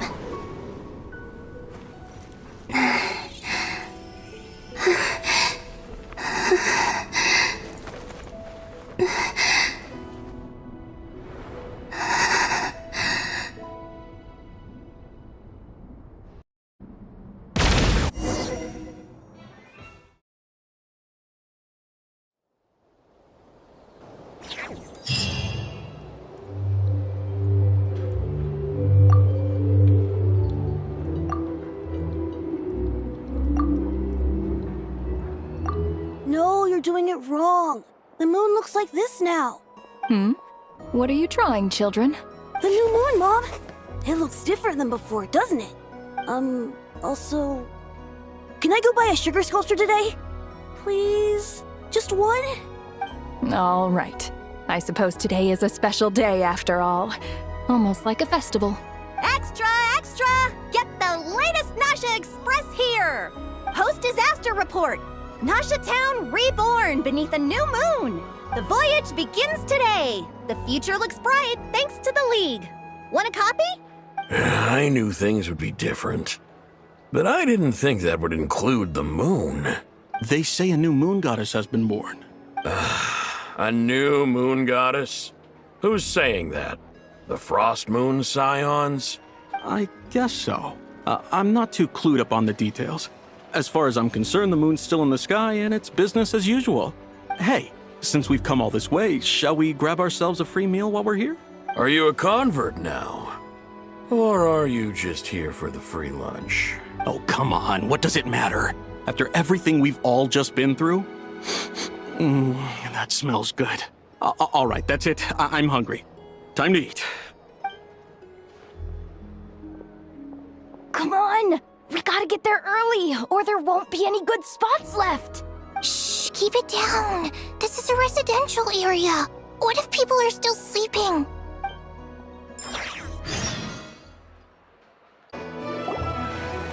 Please accept today's boon. Have a nice day. Are Paimon's eyes deceiving her? Or is that Inefa handing out food for the Frost Moon Scions? Hello there. Would you like a feast of the moon, along with some snacks of the day? So, what's new, Inefa? It was only a few days ago when we last saw you, but it looks like you've joined the Frost Moon Scions in that time. And I know too? What are you talking about, Paimon? We're just here to help. Duh. In the wake of the disaster, it's all hands on deck. We responded to Lama's request for support. At times like these, the smallest good deed can inspire others and help them through the hard days ahead. And we're using eggs and heating tubes to make that a reality. In true Kromkake Crab Shop style! Enough! Did you hear that? The Traveler said I did good. The Traveler! That's because it's true, I know. Proposal. If you can resist eating today's dessert, I will provide you with compliments, too. No way! Well, that proposal got shot down quickly. I need something to get me through the hard times too, you know. Mom! Yes, dear. Go right ahead. Excuse me. Could I take a photo with the robot lady? She helped us get safely out of Notcry, and she helped us get back home too. She's the best. Of course she is. And since I'm the whiz kid who built her, that makes me even better than best, right? But you stole my snacks though. Oops. Shall we move to the open space near the center? The view there is better. Thank you! Aren't you the better pick for this job, Flint? You underestimate yourself yet again, Master Ilua. Not at all. I rarely come by Nasha Town. I don't know any of the big shots here.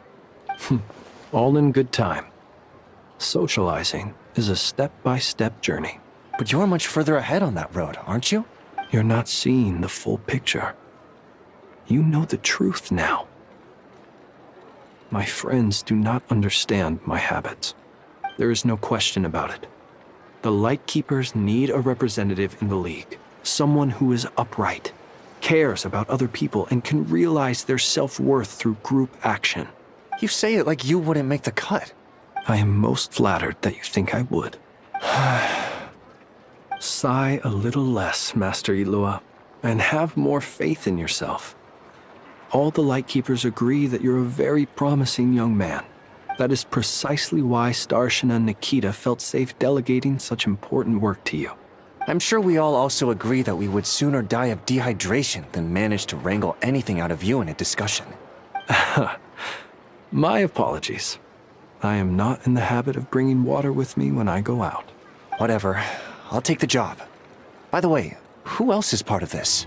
Oh, it's quite the who's who of Notcry.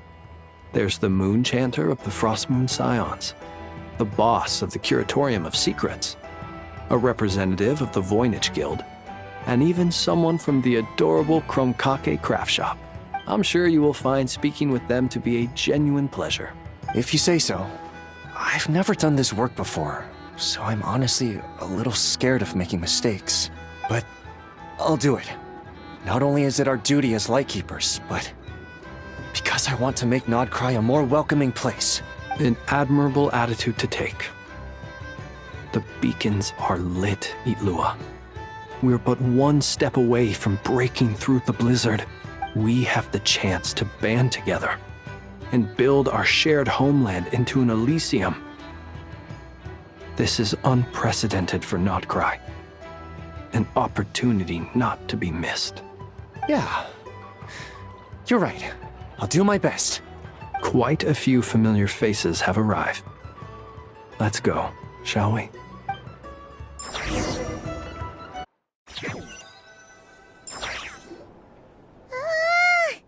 Why is it so noisy outside? It's okay. Paimon was pretty much awake anyway. It's been so long since we last had a chance to relax, huh? Feels like time is moving slower than usual. What about you? Did you rest well? Still winding down from everything that's happened?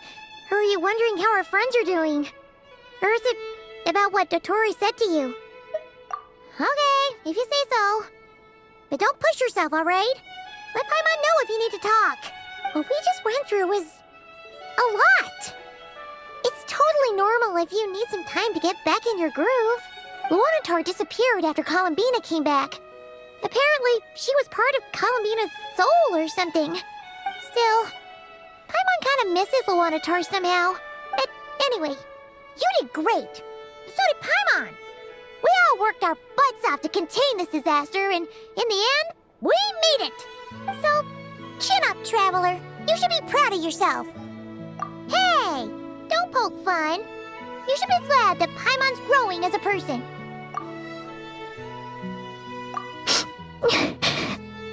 Paimon didn't think you'd mention it. You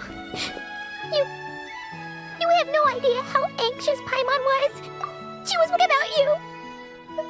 Well, if you really want to show Paimon you're sorry, you're gonna need to make it up to her. You better be ready to splash out on a lavish meal.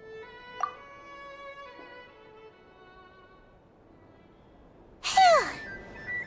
Okay. Paimon's full now. Huh? Oh, well...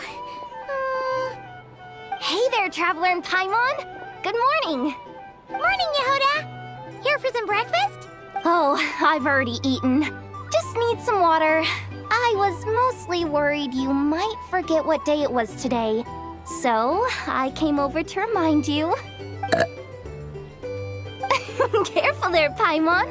Too much food will make you drowsy. Don't let anyone catch you hiding at the back and nodding off during the League meeting. You should probably be saying that to Aino. She's the baby of the group, if anyone. True. You know, I'm surprised that all these competing groups are actually coming together to try to solve things together. Definitely a first for Nodcry. Well, nothing like a region-wide calamity to bring people together. After that, surely even the most self-interested people have to realize that going it alone isn't worth the risk, right? Try telling Boss Neff that. She's not exactly convinced that people are gonna get with the program. Really? But if she's so pessimistic about it, why'd she agree to be the Curatorium's representative in the League? Probably 'cause even though Unity sounds like a pretty far-fetched idea, the benefits it would bring make it worth a shot. I think things will work out, though. I swear, Nodcry feels like one big family now with everything that's happened. More than it used to, anyway. Paimon's with you on that one. And it seems like plenty of other people agree, too. Just listen to the bustling streets. All right. Everyone's been rebuilding these last 2 weeks, and the evacuees have been coming back in droves. Life's slowly returning back to normal. Which means my workload's probably gonna shoot back up. Were you about to head out? There's still some time before the ceremony begins, you know. Yeah, we were gonna take a stroll around the square and say hi to some friends first. Sounds good. See you later then.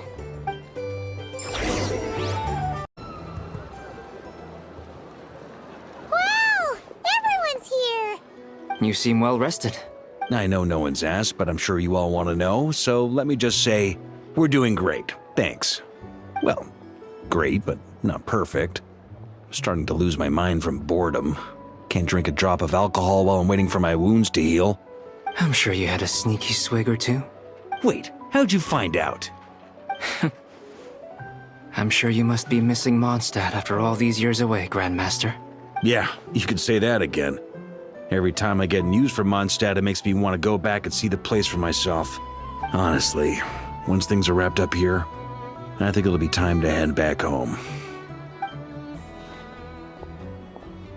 Hey, looks like someone's taking the stage. Can everyone see okay? Anyone need a boost? I'll just listen from the back. It's fine. You're taking this pretty seriously, huh, Durin? Well, it's not every day that I get the chance to see how people speak in official settings.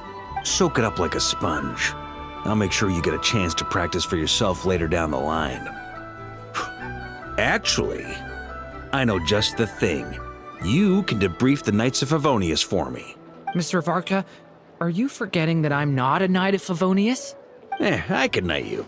Any particular title you'd like? Is he joking? I really can't tell. You'll have to figure this one out for yourself. It'll be a good learning experience.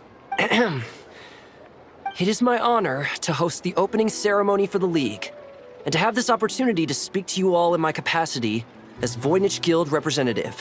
Could this person also have been pushed onto the big stage by the real big shots?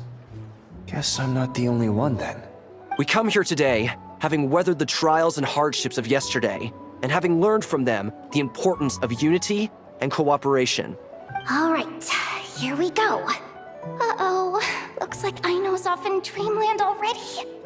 Wait, Boss is looking kinda drowsy too. What's up with her? Come on, get this speech over with already. Nodcry is our home.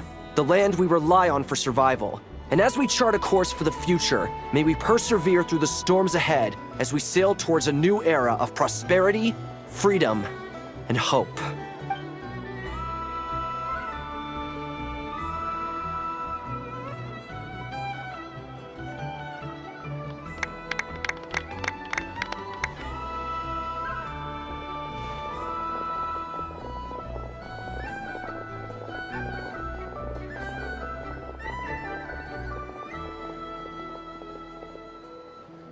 Looks like we'll have more opportunities to travel in the future.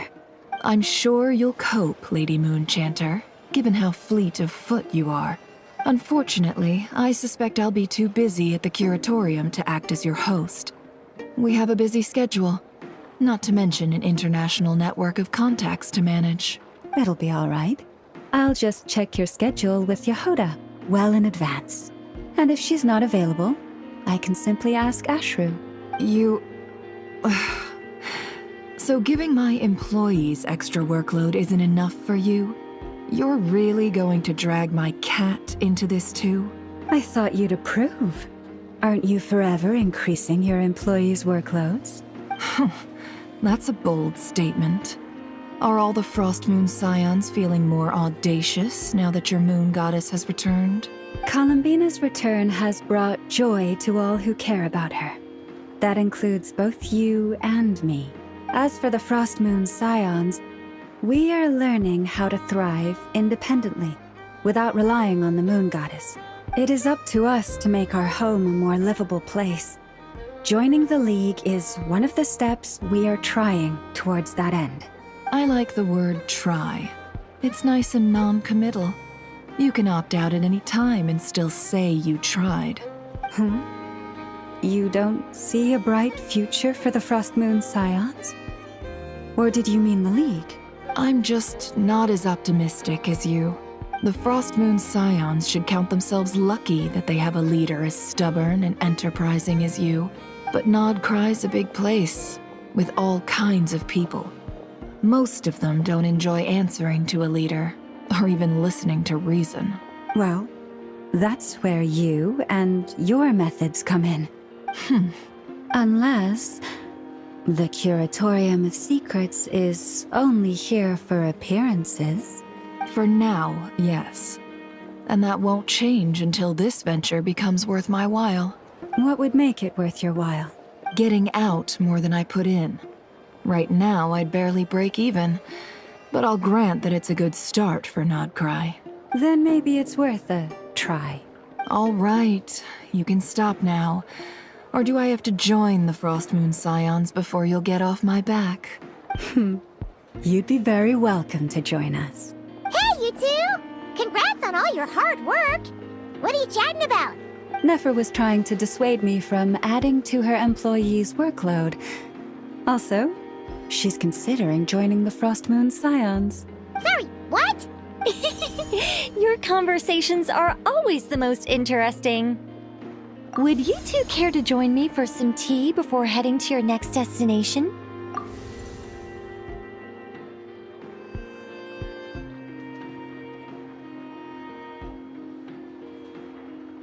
Nicole? Wait, where are you? Aren't you gonna show up today? Sadly not. I'm otherwise occupied right now. I'm sorry, Paimon. I can hear how disappointed you are. If it's any consolation, let me say that how things appear on the surface is a far cry from what they are at their core. Perhaps you'll feel better if you focus on the fact you have a special line of communication with the great mage herself. Okay? Has something happened? No, or not yet, anyway. Well, that's not ominous at all. Not for the time being. Just think of this as a general check-in to make sure this communication system is still running smoothly. Besides, it's good to chat once in a while if we want to maintain our friendship. You could have just said so. Paimon got all worked up for nothing. Still, the best friendships are built through face-to-face interaction, you know. It's never gonna stop being weird having tea with you when you're not there and just talking to thin air. All right, fair point. I'll bear that in mind for next time. Yeah. Any update on that crisis at the world's borders? Alice just informed me that they had their work cut out for them. And now everyone's thoroughly exhausted. But they did finally get things back under control. Still, we can't let our guard down yet. The disruption caused by this disaster has made Teyvat easier to detect from the outside universe. She plans to wait for things to stabilize, then reschedule her Mondstadt vacation plans. As for me, I agree with Hat Guy's perspective. This is a time when many new variables are emerging, and the situation is changing constantly. Plus, most of this change is for the worse. We have to remain vigilant and ensure that the embers of chaos are not rekindled. I did notice that the energy in Nodcry changed somewhat after the War of Funerary Flame, but since it was still aligned with the Light Realm, I never gave it a second thought. It looks like I'll have to examine the connections between phenomena I observe more closely in the future. Just doing my duty. It's more or less second nature by now. Of course. To give you the full picture, I'd have to start with the substance from which angels were formed.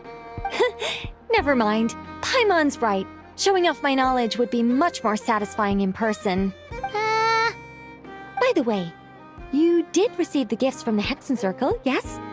I'm not trying to claim credit or anything, but my pride demands that I at least mention it.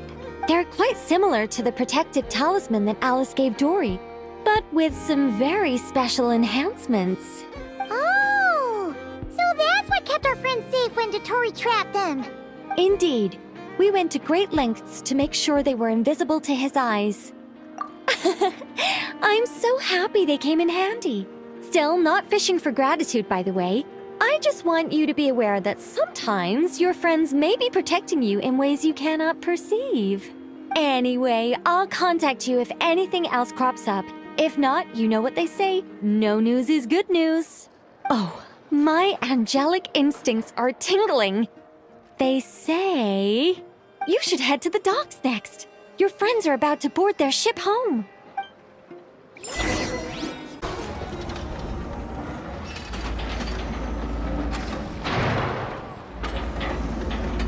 You're here. You're here too, Hat Guy. Are you heading back together? No. I'm bound for Sumeru, and she for Fontaine. We just happened to cross paths at the harbor. Everything seems fine. Sandrone may have an abominable temper, but she's always been very responsible with important calculations, and things entrusted to her by valued friends. You always speak as if you know us inside out, Mr. Hat Guy. Maybe I'm just a good judge of character. I certainly hope that's all there is to it. Regardless, you have been a significant help in this matter. For that, you have my gratitude. I didn't do anything special. Sandrone's the one who completed a seemingly impossible formula and turned the tide of the entire battle, even giving her life in the process. She's the one we should be thanking. Even we were unaware that Sandrone had hidden the real formula inside Polonia's body. She managed to fool Dottore into thinking the formula was running in her system by installing an identical-looking decoy within her. She probably realized that she didn't have the strength to stop Dottore. But this way, she could at least get him to lower his guard. She always worked like that. Always had a backup plan. Well, that's why I'm traveling to Fontaine. She made a request of me long ago, and the time has come to fulfill it. Think of it as her will. She said that should she ever fail in a mission, she'd like me to deliver her core and Polonia's to the Fontaine Research Institute. She also mentioned that she had made arrangements for people there to set her affairs in order. Some of her personal effects, such as her notes, were left to me. I've decided to take them back to the House of the Hearth. For safekeeping, primarily, but also as mementos, I suppose. However, there is one book among them that I'd like to leave in your care. I'll have someone deliver it to your residence at the flagship at a later date. No, I was specifically warned not to tell her. This is her last wish, and I will abide by it. I can only hope so, but none of us here can know for certain. I bade farewell to Columbina earlier today. As promised, she turned the iridescent moon's marrow over to me. She spent a long time with Sandrone's body. saying her goodbyes. Oh, is she alright? Sandrone's passing has left a great wound in all of our hearts. It will take time to heal, but Columbina surprised me. She offered me some words of comfort before I departed. Despite being grief-stricken herself, she showed an awareness of the feelings of others around her. She never used to act like this. Clearly, she has grown. And I suspect that we have you to thank for much of the change we are seeing in her. Huh. After these recent events, the Tsaritsa has revoked the Pale Star Edict. Snezhnaya now realizes that the arrest warrant for Columbina was just a ploy by Dottore, who coveted her powers. I shall return to Nodcry to see her as soon as I find the time. I hope that from now on, she too will explore more of the world. Columbina Hyposelenia's journey is only beginning. My ship is here. Traveler, Paimon, we shall meet again. You too, Hat Guy. What are you still bumming around for? Isn't Columbina waiting for you? I thought today was the day you'd agreed with her to go find out the truth about your sibling. You're afraid you won't like the truth when you see it. Well, this is new. I was starting to think that nothing could scare you. Don't say that! Wouldn't you be if you were in this situation? Fair point. But I'd say I have more experience facing up to unpleasant truths than the Traveler. They say blood's thicker than water. I know how much you need your family back. More than you need any of your friends. And I'm sure that all your real friends understand that too. No matter what the truth turns out to be, they will stick by you and support you, whatever decision you make. Finding the truth is important. But more important still is what you choose to do once you've found it. At least, that's the life lesson I've learned from my experience. Grappling with the truth. What? Now that Dottore's dead and gone? A little, I guess. But it hasn't solved everything. Maybe I regret not getting to end his life with my own hands. Or maybe it's something else. But for whatever reason, I still feel like I have a chip on my shoulder. Either way, I'm going back to Sumeru.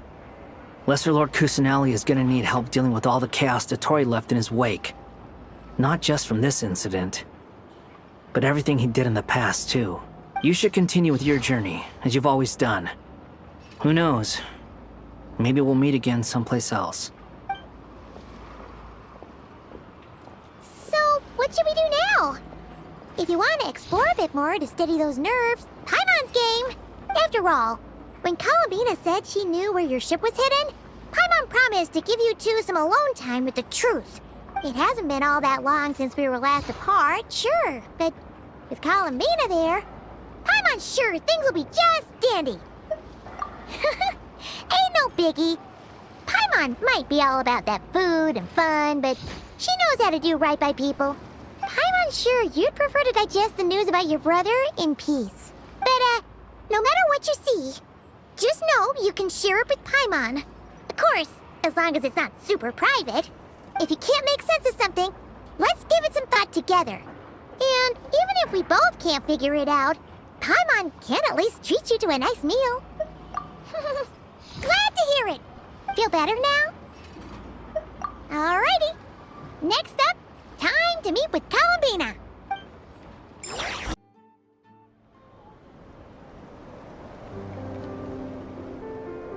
Columbina, we're here!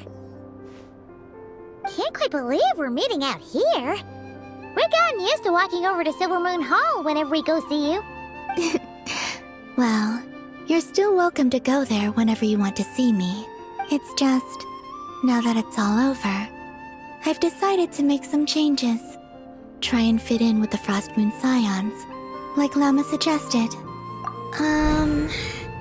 The older generation are still timid around me. They don't dare get too close, and they bow their heads when I walk by.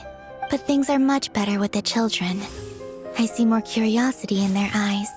Hopefully, by the time the next Moon Prayer Night comes around, I can enjoy the festival with them as myself, without having to pretend that I'm only dressed up as the Moon Goddess.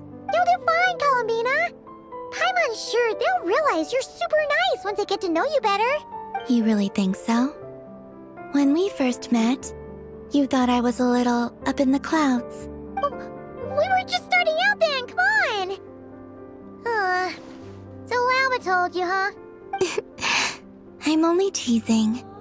I know that I have you to thank for pulling me back down to solid ground. It feels good to finally stand firm on the earth where I was born.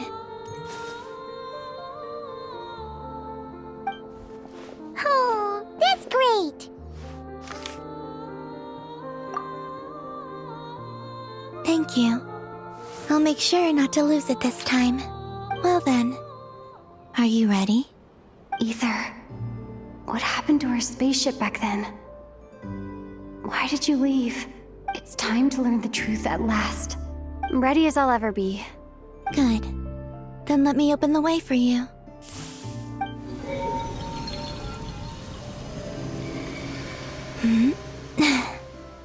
Where does this lead? To our shared destination. Huh? Do you remember me telling you about my missing prologue back when we just met? I said that my story began on the moon, but while I was inside the moon's reflection, I realized that my prologue was really hidden in the future. I just had yet to discover it at that point. The story of the time before I was born was in fact the story of my distant future.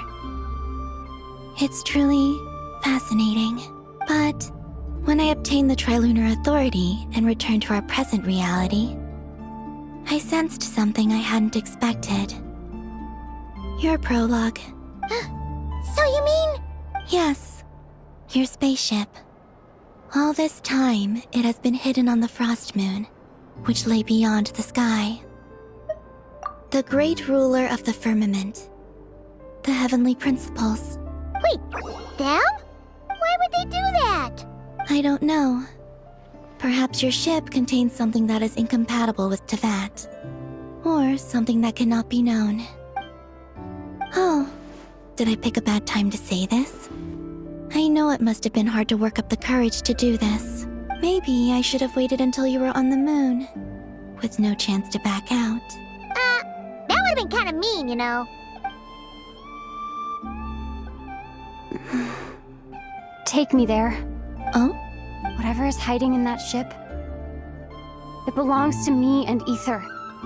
Those memories belong to us. No one else has the right to decide whether I should or shouldn't know about it. Not even the heavenly principles. Very well. Then let's go. Yeah, you two take care, alright? And don't forget to come back soon! Rest assured, Paimon. We will. Traveler, after you. Thinking about the story that we'll find hidden on the moon? Yes. And hoping that it has a happy ending. Stories like that don't exist, you know? You don't believe in happy endings? I don't believe in endings. Where am I? This is the pathway I built between Teyvat and the Frost Moon. The moon is very far away from us, so it could be a long journey.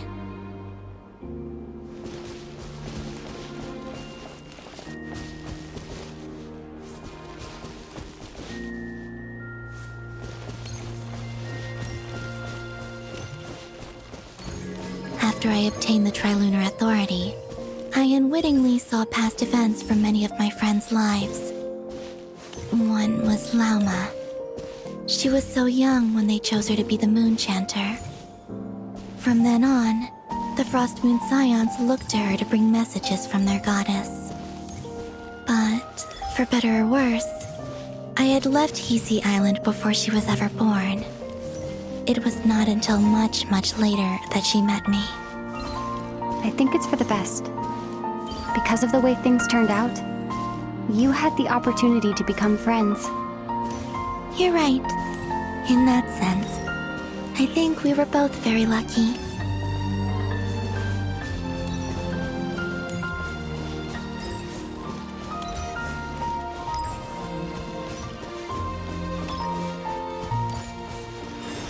Oh, and about that mage, Nicole. I only recently learned that she has lived in Teyvat since the time of the Three Moon Sisters. The Moon Goddesses always had a good relationship with the angels. I suppose our friendship continues that tradition.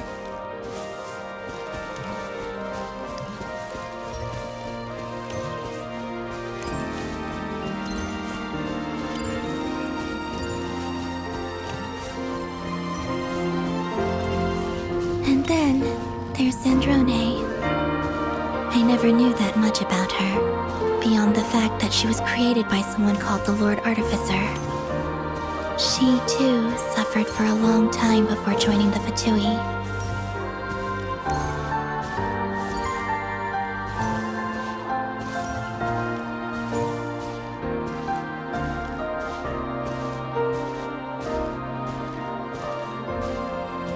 How I wish I could talk to her again, even if only to hear her say nasty things to me.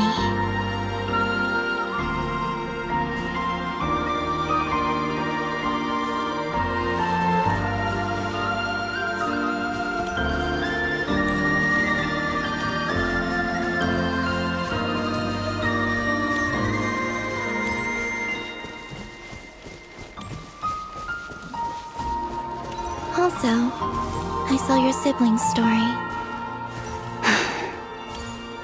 I'm afraid I didn't see much. It seems that he rarely came to the surface where the moonlight shines. But I did notice that back when you first set out on your journey, he would often appear nearby, gazing at you from afar with a guilty look in his eyes. Ether. Let us speak no more of the past. I probably shouldn't reveal so much about my friends. It's not my place. Let the moonlight carry us forth. We are very close now.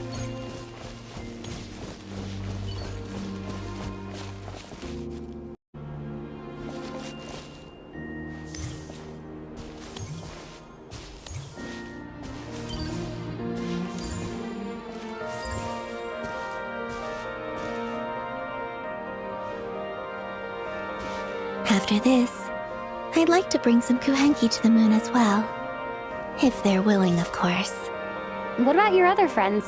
Will you bring them to visit too? Certainly. But I'll need to tidy the place up first. This home hasn't received any guests in a long, long time.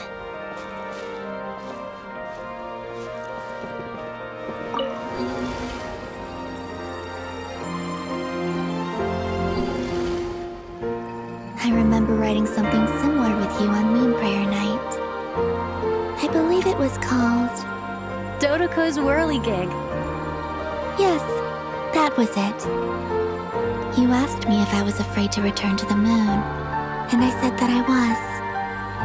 The idea that I had gained something precious, only to lose it so quickly. That frightened me. But I'm not afraid anymore. Besides, this time, we're traveling together.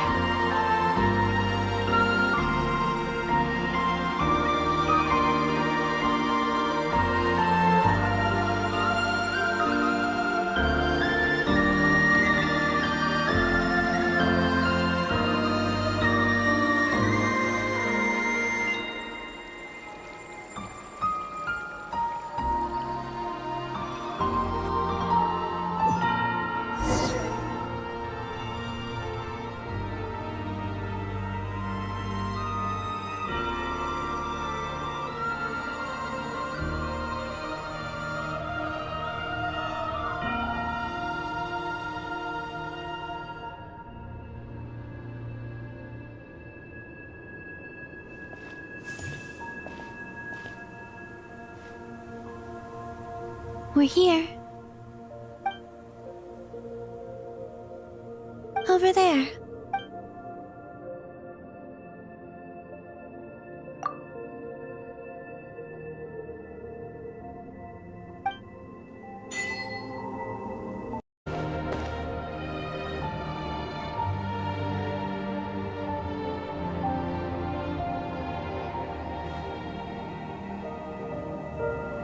Our spaceship. It's huge. I suppose that the moon is the only place one could hide it. It'll be alright. Huh? The way you feel in this moment, I went through it too, on Moon Prayer Night. The door was right in front of me, but I struggled to find the courage to step through. Solitude for me once meant living a life in which even I was absent. Before I met you, that was the only life I knew. But that night, solitude meant throwing away the life I had gained after meeting all of you. Columbina. Go. Retrieve the part of your life that was once lost. Trust me, you will lose nothing by doing so. Look, Teyvat is right there. All of our friends are down there, waiting for us. You're right. Thanks, Columbina.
Finished?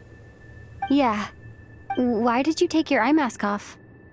Well, since my return, I've decided to take more opportunities to see the world with my own eyes. Besides, I've always wondered how Teyvat looks from the moon. And what do you think? It's beautiful. I could spend a whole day here just gazing at it. What about you? What do you think of the truth you found? I haven't looked at another person's expression in a long time, but I think yours is saying it was neither good nor bad. Keep this up, and it won't be long before you give Nefer a run for her money. Oh, I don't think that's going to happen. I'm much more used to sensing what's going on around me with Kuvaki.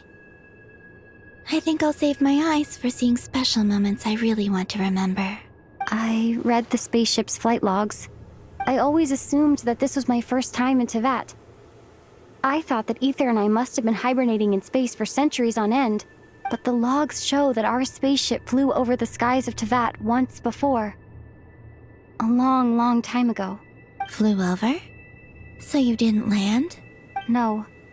The ship barely came to a stop before flying on again. After that, it continued traveling through space for a long time. Some of the data is corrupted, but I suspect that it kept flying for thousands of years. It was only after that that the ship made a forced landing in Nodcry. When Ether found me, he came from outside the ship. Could this mean that he left the ship long before I did?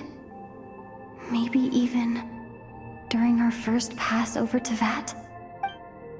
Are you all right? Yes. I can feel that the truth is coming together, one small piece at a time.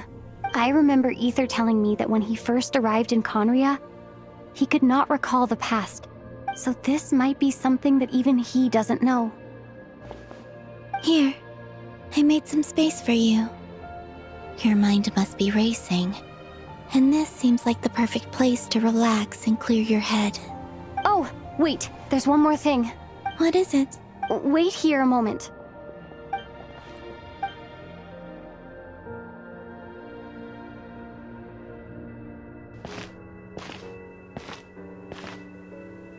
Hey, Columbina.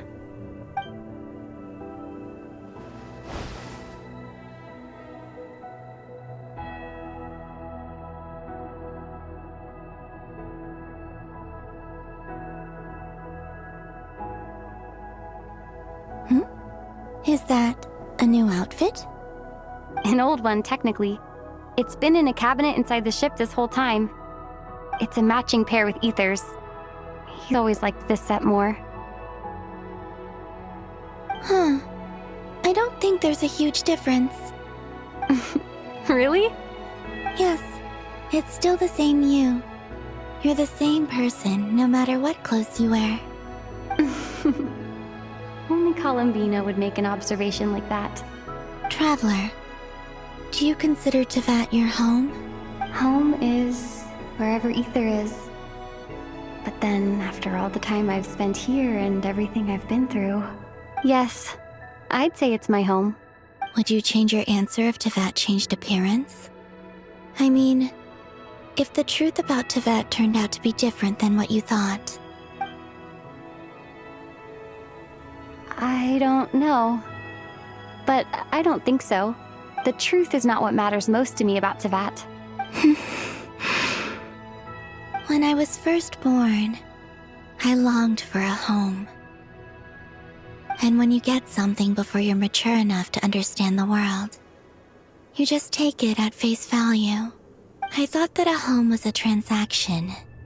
You give me what I want, and I'll do the same for you. But you and your friends taught me what a true home should look like. You never asked for anything, yet you gave so generously to me. That's because your friendship matters to us. It was worth it. In the past, I thought that my birth in Nodcry must have been a mistake. But after journeying to the distant past where the story began, I realized that it was I who chose Nodcry to be my future home. Now, I am glad that I made that choice. I'm sure your friends are just as glad. In fact, I intend to make the same choice today as I did back then. What do you mean? Well, I've given the Eternal Moon's Marrow to Lauma, and the Iridescent Moon's Marrow to Arlecchino. And now, I shall return my Kuvagi to Nodcry again, that it may continue to protect my chosen home. Wait, but what about your body?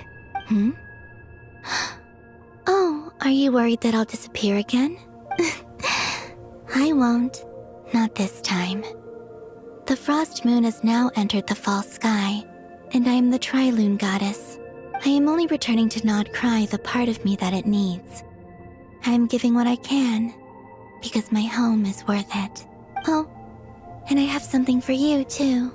For me? Yes. Come closer.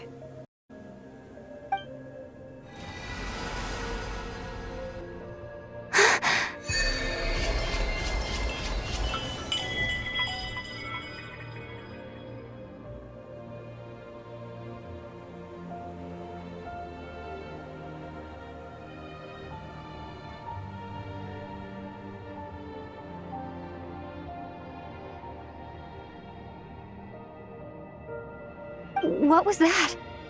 I lifted some of the restrictions this world placed on you. I trust this will help in your future adventures. My power. It feels like it's grown. I can use the elements more now. Thank you. This will be a great help. You're welcome. I see you as family, and after everything you've done for me, In fact, no. It's not because I owe you. It's because you're worth it. Here, this flower is for you.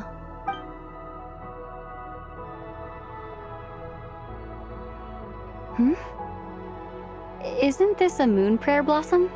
Yes. Don't worry. You will never see these flowers lose their color again. I'm finally discovering the joy of giving.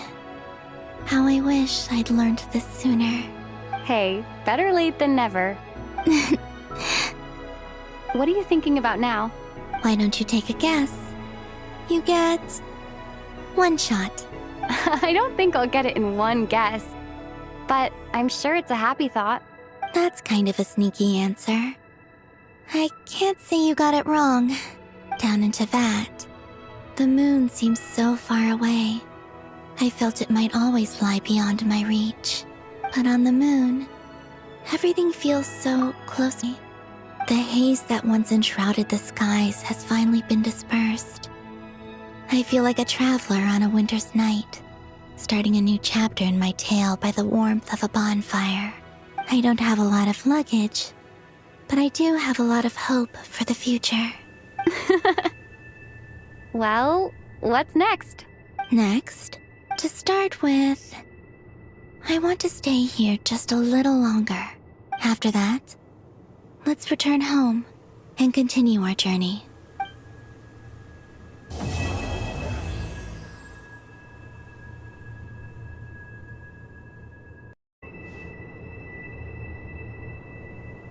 The journey goes on, for you and for me. Like I said, this is not the end. I don't believe there has to be an ending. Oh, is that your next destination? Most people would probably tell you to pack some warm clothes. But I experience things differently than most people, so I can't know how cold it is. In fact, it is home to quite a wondrous heat source. I think they call it Kreshnik's torch. Every city in Snezhnaya is built around one of those. I sensed the energy it gave off as I was passing by on a railway train. It felt grand and distant. I also recommend the Korolievsky troupe in Snezhnograd. They give performances quite regularly, and entry was free for harbingers. I liked them a lot. Ice cold and sharp. Crystal clear in some ways, yet profoundly unfathomable in others. Like the thick layer of ice on top of a frozen lake. That's just the impression that Tsaritsa gives me.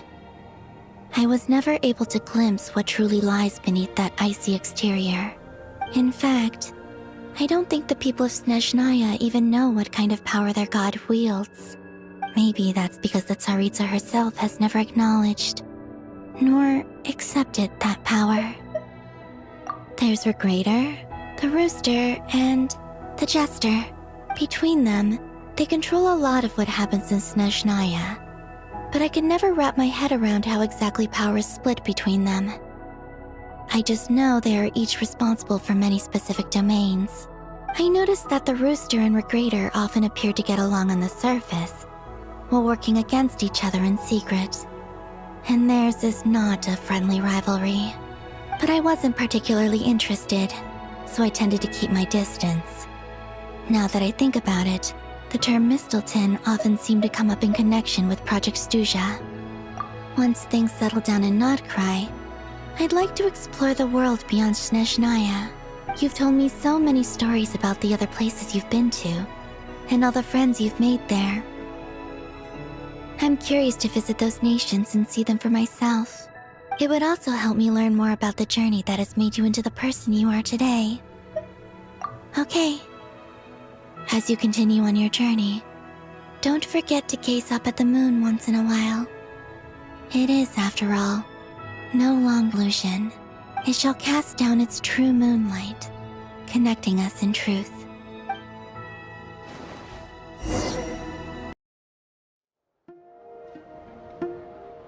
To Jean, acting Grand Master of the Knights of Favonius. This preamble is such a pain to write. It's probably high time we got rid of this acting business. I trust that Dern has updated you all on recent events. Hope we didn't worry you too much. The good news is, we managed to come together and put a stop to the Doctor's evil schemes. With that, I think it's safe to say that Notcry is finally out of the woods. As for the Fatui, not counting the Damselette, aka the Moon Goddess, who has left their organization, we found ourselves allied in this instance with both the Knave and Marionette. May she rest in peace. As ever, we find ourselves better off for making friends rather than enemies.